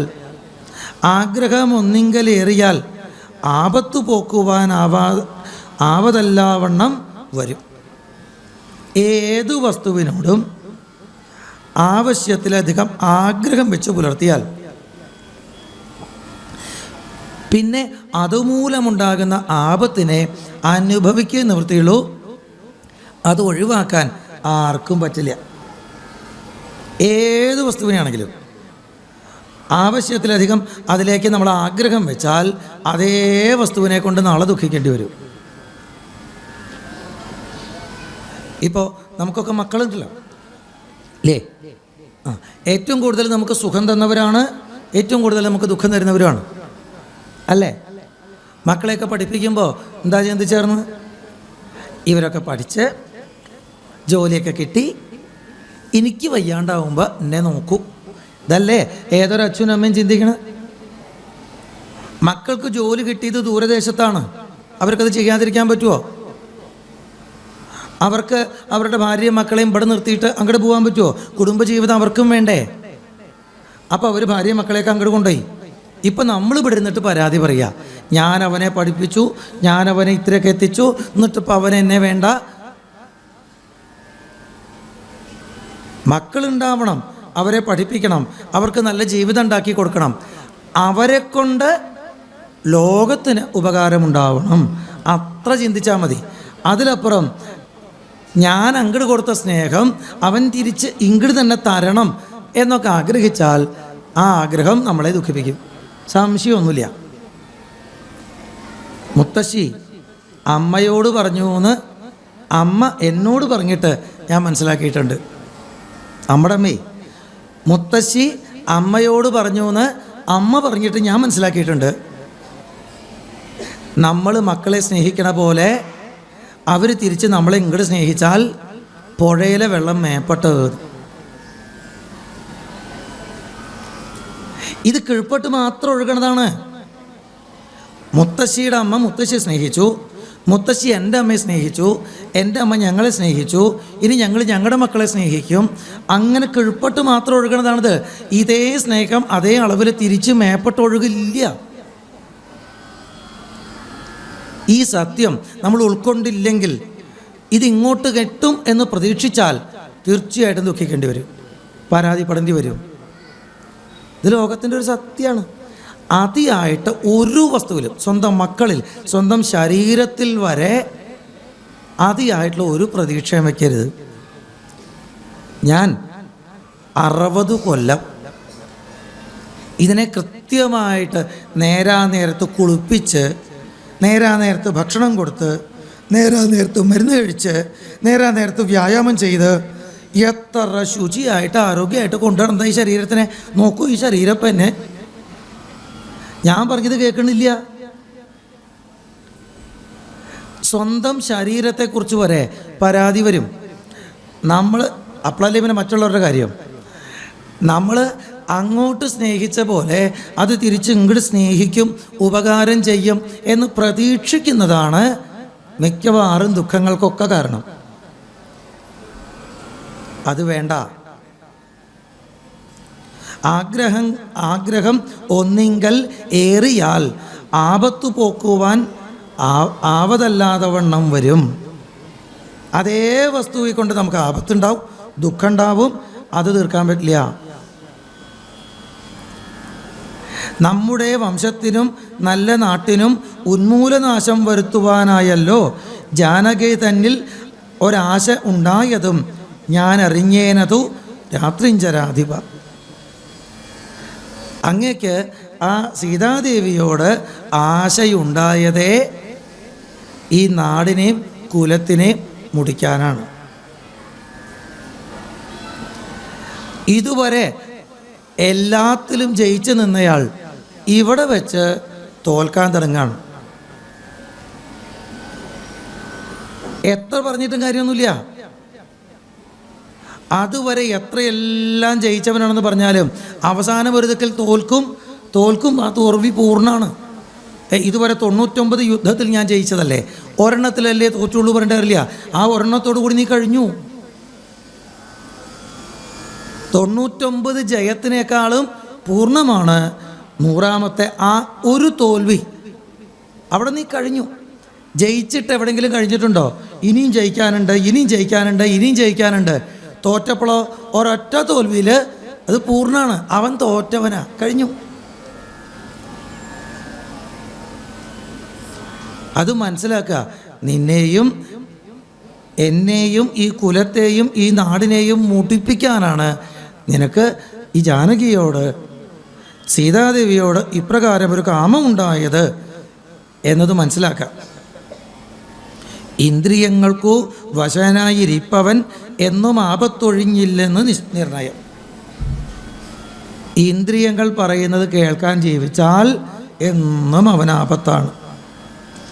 ഇന്ദ്രിയഗ്രാമം ജയിച്ചിരിക്കുന്നവന് ഒന്നുകൊണ്ടും വരാനൂനം ആപത്തുകൾ.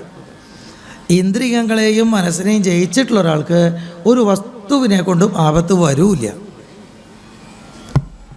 ഒരു വസ്തുവിനെ കൊണ്ടും ആപത്ത് വരില്ല. ചിന്തിച്ചാൽ നമുക്ക് മനസ്സിലാക്കാം. കണ്ണുകൊണ്ട് ഇനിയും കാണണം കാണണം എന്നാഗ്രഹമുള്ള ഒരാൾക്ക് കണ്ണ് കാണാണ്ടാവുമ്പോൾ ആപത്ത് വന്നു തോന്നും. ആഗ്രഹമില്ലെങ്കിലോ കാണാൻ പറ്റുന്നുണ്ട്, കാണാൻ പറ്റുന്നില്ല, കാണണ്ട, ആഗ്രഹിച്ചിട്ടില്ല, അപ്പോൾ അയാൾക്ക് ആപത്തില്ല. ഇതുവരെയൊക്കെ പഞ്ചാരയിട്ട ചായ കുടിച്ചായിരുന്നത്, ഇപ്പോൾ ഡോക്ടർ പറഞ്ഞു പഞ്ചാരയിട്ട ചായ കുടിക്കണ്ടെന്ന്. എന്നാ വേണ്ട. അയാൾ ആഗ്രഹിച്ചിട്ടില്ല എന്നുണ്ടെങ്കിൽ ഒരു കുഴപ്പമില്ല. നമ്മൾ ആഗ്രഹിച്ചിട്ടുണ്ടെങ്കിലാണ് ഇത് ഏത് വസ്തുവും നമ്മളെ ഇങ്ങോട്ട് ജയിക്കണത്. നമ്മളൊരു വസ്തുവിനെ ആഗ്രഹിച്ചിട്ടില്ലെങ്കിൽ ഒരു വസ്തുവിനെ നമ്മളെ ജയിക്കാൻ പറ്റില്ല, നമ്മൾ ലോകത്തെ ജയിക്കുകയാണ്. എനിക്ക് ആഗ്രഹമില്ല, എനിക്ക് വേണമെന്നില്ല എന്ന് പറയുന്ന ഒരാളെ ആർക്ക് ജയിക്കാൻ സാധിക്കും? നമ്മളൊക്കെ ഇപ്പോൾ പൊതുവെ സമൂഹത്തിൽ കാണുന്നതാണ്, ചില കാര്യം നടക്കാൻ വേണ്ടിയിട്ട് ആഫീസർക്ക് കൈക്കൂലി കൊടുക്കുക. അതൊക്കെ പലപ്പോഴും സമൂഹത്തിൽ കാണുന്ന കാര്യമാണ്. കൈക്കൂലിക്ക് ആഗ്രഹമില്ലാത്ത ഒരാളെ എങ്ങനെയാണ് വശത്താക്കുക? പറ്റില്ല. അയാൾക്ക് സ്വന്തം ശരീരത്തോട് പോലും ആഗ്രഹമില്ല എന്നൊക്കെയാണ്. കൊല്ലുമെന്ന് പറഞ്ഞിട്ട് വരെ അയാളെ തോൽപ്പിക്കാൻ പറ്റില്ല. കൊല്ലുന്ന് പറഞ്ഞാൽ പോലും അയാളെ തോൽപ്പിക്കാൻ പറ്റില്ല. നാളെ നീ സൂര്യോദയം കാണില്ല, വേണ്ട, ഞാൻ ആഗ്രഹിക്കണില്ല, ഇതുവരെ കണ്ടതൊക്കെ തന്നെ ധാരാളം, എനിക്ക് ആഗ്രഹമില്ല എന്ന് പറഞ്ഞാൽ പിന്നെ അയാളെ അങ്ങനെ പോലും ഭീഷണിപ്പെടുത്താൻ പറ്റില്ല, തൻ്റെ വശത്താക്കാൻ പറ്റില്ല. ലോകത്തിനെ മുഴുവൻ ജയിക്കുന്നത് എങ്ങനെയാണെന്ന് ചോദിച്ചാൽ ആഗ്രഹങ്ങളില്ലാണ്ടാക്കിയിട്ടാണ്. ഈ ലോകം നമ്മുടെ മുമ്പിൽ നിസ്സഹായമാവും. അവർക്ക് നമ്മളെ ഒന്നും ചെയ്യാൻ പറ്റില്ല. ആഗ്രഹങ്ങളെ ഉപേക്ഷിക്കൂ. ഇതാണ് നല്ലതല്ലെന്ന് ഇങ്ങറിഞ്ഞിരിക്കെ ബലാൽ ചൊല്ലുമൊന്നിങ്കൽ ഒരുത്തൻ അഭിരുചി, ചെല്ലും ഒന്നിങ്കൽ ഒരുത്തൻ അഭിരുചി. ഈ ലോകത്ത് കാണുന്ന വസ്തുക്കളൊന്നും നമുക്ക് നന്മയല്ല.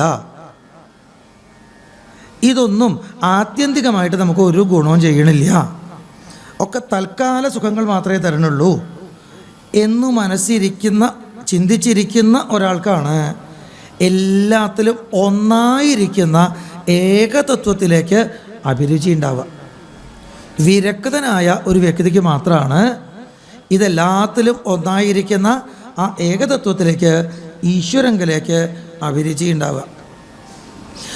പൂർവജന്മാർജിത വാസനയാൽ അതിന് ആവതല്ലേതും അതിൻ വശനായി വരും. പക്ഷേ നമുക്ക് അതിന് തടസ്സം എന്താ ചോദിച്ചാൽ, ഇന്ദ്രിയങ്ങളെ നിയന്ത്രിക്കാൻ പറ്റുന്നില്ല, മനസ്സിനെ നിയന്ത്രിക്കാൻ പറ്റുന്നില്ല എന്നൊക്കെയാണെങ്കിൽ അതിന് കാരണം എന്താ ചോദിച്ചാൽ പൂർവ്വജന്മത്തിലെ കർമ്മങ്ങളുടെ വാസന ബാക്കിയുണ്ട്, ഒരു ശീലം ബാക്കിയുണ്ട്. വേണമെന്ന് വെച്ചിട്ടൊന്നുമില്ല, പക്ഷെ അതങ്ങോട്ട് ചെയ്യാൻ തോന്നുക. ഈ പൂർവ്വജന്മ വാസന നമുക്ക് ഇന്ദ്രിയങ്ങളിലൂടെ പിന്നെയും പിന്നെയും പിന്നെയും പ്രവർത്തിക്കാൻ തോന്നിച്ചു കൊണ്ടിരിക്കണം. വാസന തന്നെ നശിക്കണം. എന്നാൽ അതിങ്കൽ നിന്ന് ആശു മനസ്സിനെ തന്നുടെ ശാസ്ത്ര വിവേകോപദേശങ്ങൾ കൊണ്ട് വിധേയമാക്കിക്കൊണ്ട് ഇരിപ്പവനുണ്ടോ ജഗത്തിങ്കൽ ആരാനും ഓർക്ക നീ. എങ്ങനെയാണ് ഈ വാസനകളാൽ പിടിക്കപ്പെട്ടതായിട്ടുള്ള നമ്മുടെ ജീവനെ അതൊന്നൊക്കെ മുക്തമാക്കിയിട്ട് സ്വസ്ഥനായിട്ടിരിക്കാൻ സാധിക്കുക ചോദിച്ചാൽ വിവേകികളായിട്ടുള്ളവരുടെ ഉപദേശങ്ങളെ കേട്ട് ചിന്തിച്ച് അത് ശരി തന്നെയാണെന്ന് സ്വയം ബോധിക്കണം. ഇപ്പോൾ ഇവിടെ ഈ രാമായണ സത്സംഗം 26ാമത്തെ ദിവസത്തെ ഇല്ലേ? അപ്പോൾ അതിനു മുമ്പും 25 ദിവസം മഹാത്മാക്കളായിട്ടുള്ള ആൾക്കാർ വന്നിട്ട് നല്ലതായിട്ട് പലതും നമുക്ക് പറഞ്ഞു തന്നു. ഇന്നിപ്പോൾ ഇവനും പറയേണ്ട എന്തൊക്കെയോ ഇനി ഉണ്ടാവും 4-5 ദിവസം കൂടി പലരും പറഞ്ഞു തരുന്നുണ്ടാവും. വരുന്നുണ്ട്, കേൾക്കുന്നുണ്ട്, നന്നായി തിരുമേനി എന്ന് പറഞ്ഞ് പോണുണ്ട്. അതുകൊണ്ട് മാത്രം എന്തെങ്കിലും പ്രയോജനമുണ്ടോ? ഈ കേട്ടത് തൻ്റെ ഉള്ളിലേക്കാക്കി അതിനെ ചിന്തിച്ച് തൻ്റെ അറിവാക്കി മാറ്റണം. പൈക്കള് അയവെട്ടുന്നത് പോലെ പയ്യനെ പുല്ല് തിന്നാൻ വിട്ടാൽ അത് വേഗം വേഗം വേഗം കുറേ പുല്ല് കടിച്ച് തിന്നിട്ട് വെയിൽ മൂക്കുമ്പോഴേക്കും ഒരു മരത്തിൻ്റെ ചുവട്ടിലോട്ട് പോയി കിടക്കും. എന്നിട്ട് ഈ അകത്താക്കിയതായിട്ടുള്ള പുല്ലിനെ വീണ്ടും വായ്ക്കകത്തേക്ക് കൊണ്ടുവന്ന് ചവച്ച് ചവച്ച് ചവച്ച് വീണ്ടും അകത്താക്കും. ഇതിനാണല്ലോ അയവെട്ട എന്ന് പറയാം. ഇതുപോലെ ഈ കേൾക്കുന്നതായ സതുപദേശങ്ങളെ, വിവേകത്തിൻ്റെ വാക്കുകളെ നമ്മൾ വീണ്ടും വീണ്ടും വീണ്ടും സ്വസ്ഥമായിരുന്ന് വിമർശനം ചെയ്യണം, ഉള്ളിൽ സ്വയം ചിന്തിച്ചുറപ്പിക്കണം. ഇല്ലെങ്കിൽ എന്താ ഉണ്ടാവുക? ആ പുസ്തകത്തിൽ അങ്ങനെ പറഞ്ഞു, ഈ തിരുമേനി ഇങ്ങനെ പറഞ്ഞു, അത്രേ ഉണ്ടാവുള്ളൂ. ഏട്ടിലെ പശു പുല്ല് തിന്നില്ല. പണ്ടുള്ളവർ പറഞ്ഞിട്ടുള്ളതാണ്. രാമായണത്തിൽ അങ്ങനെ പറഞ്ഞിട്ടുണ്ട് എന്ന് പറഞ്ഞിട്ട് നമുക്കൊരു കാര്യമില്ല. നമ്മുടെ ഉള്ളിൽ ആ അറിവായാൽ മാത്രമേ നമുക്കത് പ്രയോജനമാവുള്ളൂ. അതുകൊണ്ട് വിവേകികളായിട്ടുള്ളവരുടെ ഉപദേശത്തെ സ്വാംശീകരിക്കാൻ, തൻ്റേതാക്കാൻ, അതിനാണ് നമ്മൾ ഈ ഇന്ദ്രിയങ്ങളെയും, കേൾക്കണമെങ്കിൽ കാത് വേണ്ടേ, ശ്രദ്ധിക്കണമെങ്കിൽ മനസ്സും ബുദ്ധിയൊക്കെ വേണ്ടേ, ഇന്ദ്രിയങ്ങളെയും മനസ്സ്, ബുദ്ധി മുതലായിട്ടവയൊക്കെ ഈ നല്ല കാര്യത്തിന് വേണ്ടിയിട്ടാവണം നമ്മൾ ഉപയോഗിക്കുന്നത്. അതുമാത്രമേ അവനവന് പ്രയോജനമുള്ളൂ. ഇല്ലെങ്കിൽ എന്താ പറയുക, ഞാൻ കണ്ടിട്ടുണ്ട് അങ്ങനെ കുറേ പേരെ, ഇപ്പോഴും കാണുന്നുണ്ട്. അവർ 40-50 കൊല്ലം മുമ്പ് തൊട്ടേ ഭാഗവതം വായിക്കുന്നുണ്ട്, നാരായണീയം വായിക്കുന്നുണ്ട്, അല്ലെങ്കിൽ കേൾക്കുന്നുണ്ട്, എന്തൊക്കെയോ അമ്പലങ്ങളിൽ പോകുന്നുണ്ട്, ഏകാദശി നോൽക്കുന്നുണ്ട്, ഒരുപാട് സൽക്കർമ്മങ്ങൾ ചെയ്യുന്നുണ്ട്. എന്നിട്ടിപ്പോഴും പരാതി കഴിഞ്ഞിട്ടില്ല. എന്നെ ആർക്കും വേണ്ട, എൻ്റെ വാക്കിനൊന്നും ഇപ്പോൾ വിലയില്ല, എൻ്റെ മീശ കറുത്തിരുന്നിരുന്ന കാലത്ത് എന്തായിരുന്നു എന്നൊക്കെ പറഞ്ഞിരിക്കുകയാണ്. ഇത്ര കാലം ഈ ആധ്യാത്മികമായിട്ടുള്ള ഗ്രന്ഥങ്ങളിലൂടെ കടന്നു പോയിട്ടും ഒരു മാറ്റമില്ല. അത് കാണുമ്പോൾ ഓർമ്മ പറയണത്, എൻ്റെ അമ്മാമൻ്റെ വീട് വെള്ളിനേഴി എന്ന് പറഞ്ഞൊരു ഭാഗത്താണ്, ചെർപ്പളശ്ശേരിക്കടുത്ത്. അവിടെ കുട്ടിക്കാലത്ത് ഞങ്ങൾ ചെല്ലുമ്പോൾ കുന്തിപ്പുഴയിൽ കുളിക്കാൻ പോകാറുണ്ട്. അതിൻ്റെ അടിയിൽ നല്ല ഉരുളൻ കല്ലുണ്ടാവും. ഏറ്റവും കൂടുതൽ ഈ ഉരുളൻ കല്ലുകൾ കിട്ടുന്ന പുഴയാണ് കുന്തിപ്പുഴ. എത്ര കാലമായിട്ടുണ്ടെന്ന് ഓരോ കല്ലും അവിടെ കിടക്കണം. അതിൻ്റെ മുകളിൽ കൂടെ എത്ര വെള്ളം ഒഴുകിപ്പോയി, കല്ലിനൊരു കുതിർച്ചയില്ല. അപ്പോൾ കടലയാണെങ്കിൽ വെള്ളത്തിലിട്ടാൽ കുതിരും, വെള്ളാരം കല്ല് കുതിരുവോ? ഇല്ല. അതുപോലെ 50 കൊല്ലമായിട്ട് ഭാഗവതം വായിക്കുന്നുണ്ട്, രാമായണം വായിക്കുന്നുണ്ട്, എന്നിട്ട് ആൾക്ക് ഇത് ലവലേശം ഉള്ളിലേക്ക് കടന്നിട്ടില്ല എന്നുണ്ടെങ്കിൽ എന്ത് പ്രയോജനം? ഇതാണ് സംഭവിക്കണേ. അങ്ങനെയല്ല വേണ്ടത്. വിവേകികളായിട്ടുള്ളവർ പറഞ്ഞു തരുന്നതിനെ നമ്മൾ നമ്മുടെ ഉള്ളിലേക്ക് ആക്കുകയും അത് നമ്മുടെ അറിവാക്കി മാറ്റുകയും ചെയ്താൽ മാത്രമേ അത് നമുക്ക് ജീവിതത്തിൽ പ്രയോജനത്തിനായിട്ട് വരുന്നുള്ളൂ. അത് എപ്പോഴും നമ്മൾ ശ്രദ്ധിക്കേണ്ടതാണ്. മുന്നം വിചാരകാലെ ഞാൻ ഭവാനോട് തന്നെ പറഞ്ഞതല്ലേ ഭവിഷ്യൽ ഫലം. ഞാൻ തന്നെ അങ്ങയോട് മുമ്പേ ഇത് പറഞ്ഞിട്ടുള്ളതല്ലേ. ഇപ്പോഴും ഉപഗതമായി വന്നിത് ഈശ്വരകൽപ്പിതം, ആർക്കും തടുക്കാവതല്ലോ. ഞാൻ മുമ്പേ അങ്ങയോട് പറഞ്ഞിട്ടുണ്ട്, ഇപ്പതാ ആ കാലം തൊട്ടടുത്ത് വന്നിരിക്കണു, ആർക്കും ഇതിനെ തടുക്കാൻ പറ്റില്ല. മാനുഷനല്ല രാമൻ. ഇനിയെങ്കിലും ശ്രദ്ധിക്കൂ, ഇപ്പോഴും നേരം വൈകിട്ടില്ല. മാനുഷനല്ല രാമൻ, പുരുഷോത്തമൻ, നാനാജഗന്മയൻ, നാരായണൻ, പരൻ. സീതയാകുന്നത് യോഗമായാദേവി. ചേതസി നീ ധരിച്ചിടുകെന്ന് ഇങ്ങനെ നിന്നോട് തന്നെ പറഞ്ഞു തന്നീലയോ. രാമൻ എന്നാൽ മനുഷ്യനല്ല, ശ്രീമന്നാരായണനാണ്. അവിടുത്തെ യോഗമായയാണ് സീതാദേവി. ഇതെത്ര പ്രാവശ്യം ഞാൻ നിനക്ക് പറഞ്ഞു തന്നിട്ടുണ്ട്. ഹേ മന്നവ, രാജാവേ, മുന്നമേ എന്ത് അതോരാഞ്ഞതും. മുമ്പേ പറഞ്ഞു തന്നതാണെങ്കിലും എന്തേ അത് ഓർക്കാതിരുന്നു നീ? ഓരാഞ്ഞത് എന്ന് പറഞ്ഞാൽ ഓർക്കാതിരുന്നത്. സീതയെക്കുറിച്ച് കേൾക്കുമ്പോൾ വന്ന് പറഞ്ഞത് ആ പൊട്ടിപ്പെണ്ണാണ്, നമ്മുടെ അനുജത്തിയല്ലേ. അവൾ എന്താന്ന് നമുക്കറിയാലോ. അവളുടെ മൂക്കും പോലെയും ചെത്തി. ആ ദേഷ്യത്തിന് അവൾ ഇവിടെ വന്നിട്ട് എന്തൊക്കെയോ പറഞ്ഞു. അത് കേട്ടിട്ട് നേരെ ചെന്നിട്ട് പിടിച്ചുകൊണ്ട് വരിക സീതാദേവിയെ. ഞാൻ മുമ്പേ പറഞ്ഞു തന്നിട്ടുള്ളതല്ലേ, മാനവനല്ല രാമൻ, സീതാദേവി യോഗമായയാണ്, അവിടെ ചെന്ന് കളിക്കാൻ പാടില്ല. എത്ര പ്രാവശ്യം പറഞ്ഞു തന്നിട്ടും എന്തേ ആ സമയത്ത് അത് ഓർക്കാതിരുന്നു?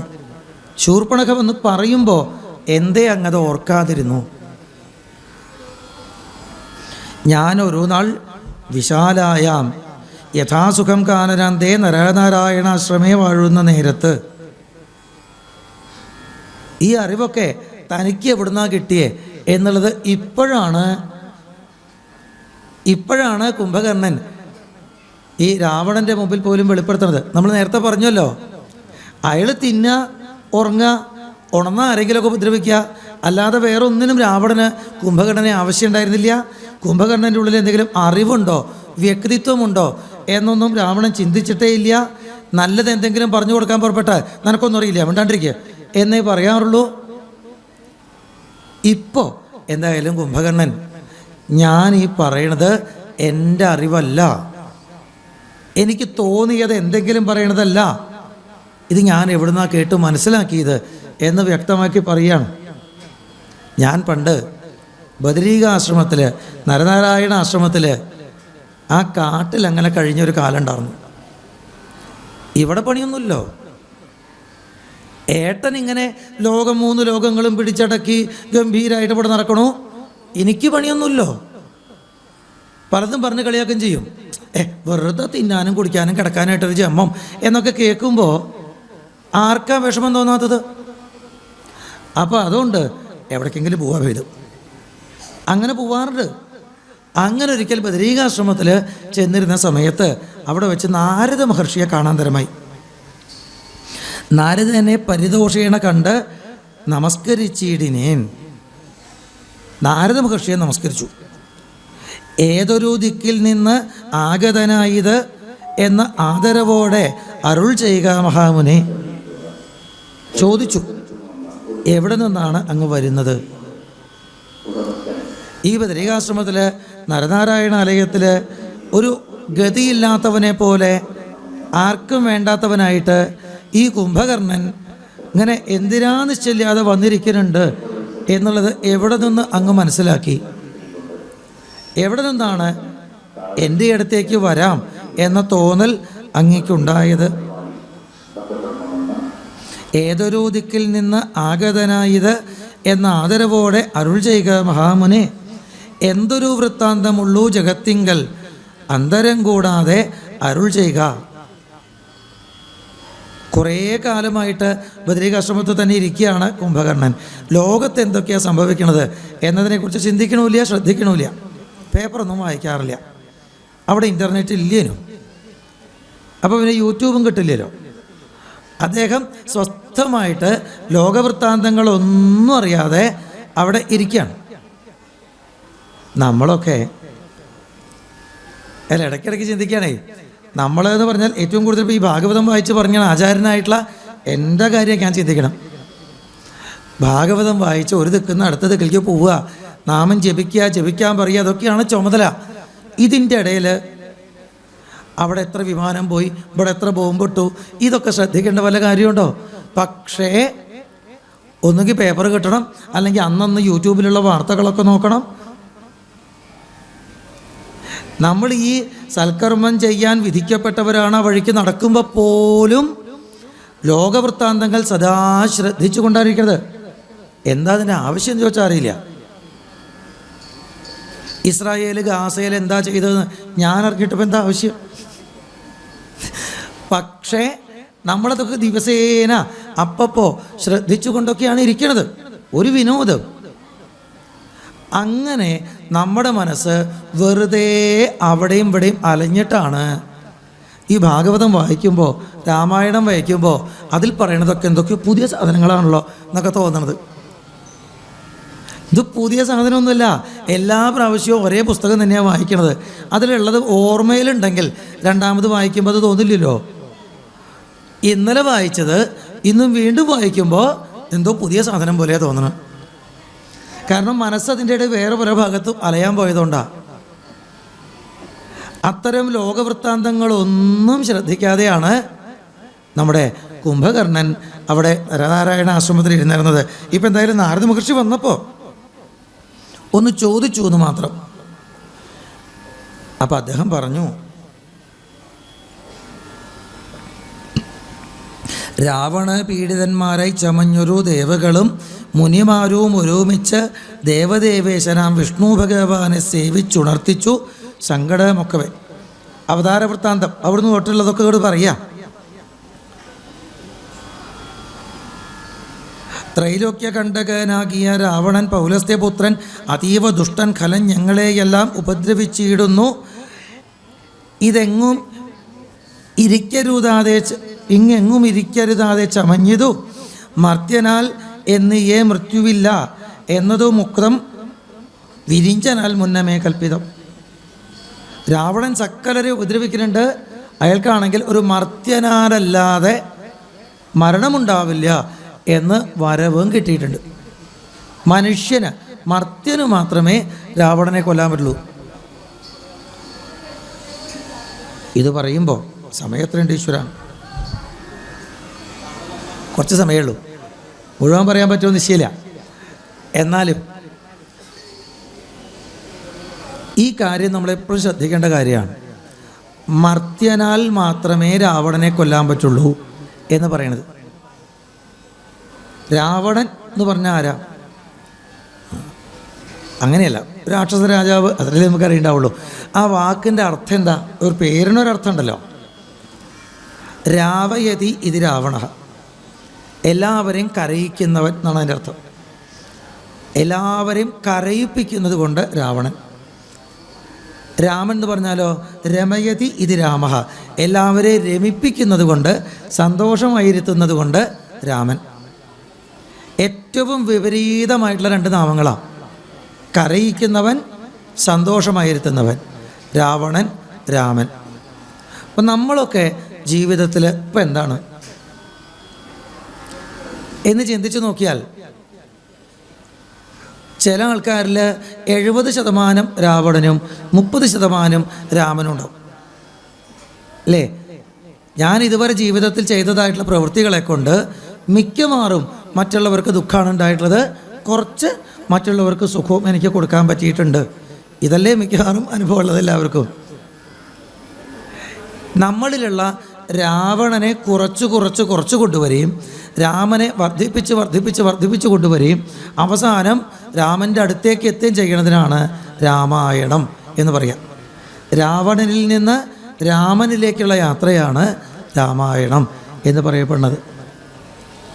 രാവണനെ വധിക്കാൻ ആർക്കാ സാധിക്കുക? മർത്യനു മാത്രമേ പറ്റുള്ളൂ എന്നാണ് പറയണേ. മർത്യൻ എന്നുള്ള വാക്കിന് യഥാർത്ഥം മൃത്യു ഉറപ്പായിട്ടുള്ളവൻ. നമ്മുടെ ഉള്ളിലെ രാവണനെ ഇല്ലാതാക്കണമെങ്കിൽ, മറ്റുള്ളവരെ കരയിക്കുന്ന സ്വഭാവത്തെ ഇല്ലാതാക്കണമെങ്കിൽ നമ്മൾ ആദ്യം അറിയേണ്ടത് നമ്മൾ മരണമുള്ളവരാണ്. നമ്മളാരും ചിരഞ്ജീവികളൊന്നുമല്ല. നീർപ്പോള പോലെയുള്ളൊരു ദേഹത്തിൽ വീർപ്പു മാത്രമുണ്ട്, ഇങ്ങനെ കാണുന്നു. എപ്പോഴാ അത് പൊട്ടുകയെന്നറിയില്ല. അധിക സമയമൊന്നും വേണ്ട. അങ്ങനെ വർത്താനം പറഞ്ഞിരിക്കുമ്പോൾ അങ്ങോട്ട് മിണ്ടാണ്ടേ എന്ന് പറയാൻ ഒരു വിഷമമില്ല. നമ്മളെത്ര വീഡിയോസ് കണ്ടിരിക്കണമില്ലേ? APJ അബ്ദുൽ കലാം പ്രസിഡൻ്റായിരുന്ന ആൾ ഒരു ദിക്കിൽ പ്രസംഗിച്ചിട്ട് ആ പോഡിയത്തിൻ്റെ അവിടെ തന്നെ അങ്ങോട്ട് വീണു. അത് കഴിഞ്ഞു. ഗീതാനന്ദ മാഷ് വേഷം കെട്ടി ഓട്ടംതുള്ളിൽ ഇങ്ങനെ അവതരിപ്പിച്ചും കൊണ്ടിരിക്കുമ്പോൾ അവിടെ ഇങ്ങോട്ട് നമസ്കരിച്ചു. അത് കഴിഞ്ഞു. നമ്മൾ എത്ര ആൾക്കാരെ അങ്ങനെ കണ്ടിരിക്കണു? MM വിജയൻ സാറ് കോഴിക്കോട്ട് അങ്ങനെ പ്രസംഗിച്ചും കൊണ്ടിരിക്കുമ്പോൾ അവിടെ അങ്ങോട്ട് കഴിഞ്ഞു. ഇത് ഒരുപാട് വലിയ ആൾക്കാരുടെ കഥ അതല്ലാണ്ടുണ്ട്. കഴിഞ്ഞ ഏപ്രിലിൽ എൻ്റെ മകൻ്റെ ഒപ്പം പഠിക്കുന്ന ഒരു കുട്ടിയുടെ അമ്മ രാവിലെ ജോലിക്ക് പോയി, വൈകുന്നേരം ജോലി കഴിഞ്ഞ് വന്നു. ബാഗിൽ നിന്ന് താക്കോലെടുത്ത് വാതിലിൻ്റെ ഓട്ടയിലേക്ക് ഇട്ടു. തുറക്കാൻ പറ്റിയില്ല, അവിടെ കഴിഞ്ഞു. താക്കോലെടുത്തിട്ട് വാതിലിൻ്റെ ഓട്ടയിലേക്ക് ഇടൽ വരെ ഉണ്ടായി. പിന്നെ അവിടെ വീണു. ഇത്രയേ ഉള്ളൂ. നേർപ്പോള പോലെയുള്ളൊരു ദേഹത്തിൽ വീർപ്പു മാത്രമുണ്ട്, ഇങ്ങനെ കാണും. മരണം ഏത് നിമിഷം വേണമെങ്കിലും ഗ്രസിക്കാം. അത്രയേ ഉള്ളൂ ഈ ശരീരം. ഇത് പ്രായമായിട്ടേ മരിക്കുള്ളൂ എന്ന് ഓരോ ഉറപ്പുമില്ല. എന്നിരിക്കെ നമ്മൾ ചിന്തിക്കുക, നമ്മൾ ഇവിടുന്ന് പോയാൽ, ഇന്നേക്കിന്ന് ഞാൻ ഇവിടുന്ന് പോയി, ഈ ലോകത്തുള്ളവർ എന്നെ ഏത് തരത്തിലാവും ഓർമ്മിക്കുക എന്നൊന്ന് ചിന്തിക്കാം. നമ്മൾ മരിച്ചു കഴിഞ്ഞാൽ സ്വർഗത്ത് പോവും നരകത്ത് പോവും എന്നൊക്കെയുള്ള കഥയുണ്ടല്ലോ, ആർക്കറിയാം. പക്ഷേ ചിന്തിക്കുന്നവർ നമുക്ക് പറഞ്ഞു തരുന്നത് സ്വർഗം നരകം എന്നൊക്കെയുള്ളതൊരു സങ്കല്പം മാത്രമാണ്. പരമാർത്ഥത്തിൽ ഇത് എന്താണെന്നറിയോ? നമ്മളിവിടുന്ന് പോയി കഴിഞ്ഞാൽ ഇവിടെയുള്ളവരുടെ ഹൃദയത്തിൽ നമ്മളെക്കുറിച്ച് നല്ലതാണ് ഓർക്കാനുള്ളതെങ്കിൽ നമ്മൾ സ്വർഗത്തിലാണ്. നമ്മുടെ ചുറ്റുമുള്ളവരുടെ ഹൃദയത്തിലാണ് പിന്നെ നമ്മൾ വസിക്കണതേ. ഈ ശരീരം പോയി, പിന്നെ ചുറ്റുമുള്ളവരുടെ ഹൃദയത്തിലാണ് നമ്മൾ വസിക്കുന്നത്. അവിടേക്കാണ് നമ്മൾ പോണത്. നമ്മളെക്കുറിച്ച് നല്ലതാണ് ഇവർക്ക് പറയാനുള്ളതെങ്കിൽ നമ്മൾ സ്വർഗത്തിലേക്ക് എത്തണേ. നമ്മളെക്കുറിച്ച് ദുഷ്ടൻ എന്നാണ് ചുറ്റുമുള്ളവർ പിന്നെ പറയണമെങ്കിൽ നമ്മൾ നരകത്തിലേക്കാണ് പോയത്. മരണം ഇപ്പം തന്നെ വന്നേക്കാം എന്ന് ബോധിക്കുന്ന ഒരാൾ തീർച്ചയായിട്ടും തൻ്റെ ഉള്ളിലെ രാവണനെ ഇല്ലാതാക്കും. മറ്റുള്ളവരെ വേദനിപ്പിക്കുന്നവരെ സ്വഭാവത്തിനെ തന്നെ ഇല്ലാതാക്കും. കാരണം നമ്മളെക്കുറിച്ച് ഈ ലോകം ജീവിച്ചിരിക്കുമ്പോഴോ വേണ്ട പോലെ സ്നേഹിച്ചിട്ടില്ല. മരിച്ചാലും നമ്മളെക്കുറിച്ച് വെറുപ്പിൻ്റെ വാക്കുകൾ തന്നെ പറഞ്ഞുകൊണ്ടിരിക്കണമെന്ന് ഒരാളും ആഗ്രഹിക്കണില്ല. നമ്മുടെ ഉള്ളിലെ രാവണൻ എന്ന സ്വഭാവത്തിനെ ഇല്ലാതാക്കാൻ മർത്യന് മാത്രമേ സാധിക്കുള്ളൂ എന്ന് പറയുന്നത്. അതുകൊണ്ടാണ് മൃത്യു ഒപ്പമുണ്ടെന്ന് ബോധമുള്ള ഒരാൾ നല്ലതേ ചെയ്യുള്ളൂ, ആരും ചെയ്യില്ല. അങ്ങനെ വേണം ഉള്ളിലെ രാവണനെ ഇല്ലാതാക്കാൻ. ഇവിടെ ആ ഒരു വാക്ക് പ്രത്യേകം ഓർമ്മിക്കാം. പിന്നെ മർത്യനാലെന്നിയേ മൃത്യുവില്ലെന്നത് മുക്തം വിരിഞ്ചനാൽ മുന്നമേ കൽപ്പിതം. മർത്യനായി തന്നെ പിറന്നു ഭവാൻ. അതുകൊണ്ടാണ് ഭഗവാൻ ഇവിടെ മർത്യനായിട്ട് വന്ന് ജനിച്ചത്. സത്യധർമ്മങ്ങളെ രക്ഷിക്ക വേണമേ. അങ്ങനെ ജനിച്ച് സത്യധർമ്മങ്ങളെ രക്ഷിക്കണം എന്ന് പറഞ്ഞപ്പോഴാണ് ദശരഥപുത്രനായിട്ട് അവിടുന്ന് അവതരിച്ചത് എന്ന് പറഞ്ഞു. എന്നാൽ അരുൾ ചെയ്തു മറഞ്ഞു മഹാമുനി, നന്നായി നിരൂപിച്ചു കൊള്ളുക നീ മാനസേ. ഒടുക്കം ആ രാമൻ്റെ കൈകൊണ്ട് മരിക്കാനുള്ളവരാണ് നിങ്ങൾ എന്ന് നാരദ മഹർഷി പറഞ്ഞു തന്നത് ഓർമ്മിച്ചുകൊണ്ട് നമ്മൾ രാമനെ ആദരവോടുകൂടി ഉള്ളിൽ കാണുകയാണ് വേണ്ടത്. എന്നരുൾ ചെയ്തു മറഞ്ഞു മഹാമുനി, നന്നായി നിരൂപിച്ചു കൊള്ളുക നീ മാനസേ. രാമൻ പരബ്രഹ്മമായ സനാതനൻ കോമളൻ ഇന്ദീവരദള ശ്യാമളൻ മായാമനുഷ്യവേഷം പൂണ്ട രാമനെ കായേരവാച മനസാ ഭജിക്ക നീ. രാവണനോട് കുംഭകർണൻ പറയുന്നതാണ്. ആ രാമനെ 3 കരണങ്ങളെ കൊണ്ടും ഭജിക്കുക. നമുക്ക് നമ്മുടെ സ്വഭാവം മാറ്റാൻ പറ്റില്ല. രാക്ഷസനായി ജനിച്ച ആൾക്ക് രാക്ഷസൻ്റെ സ്വഭാവം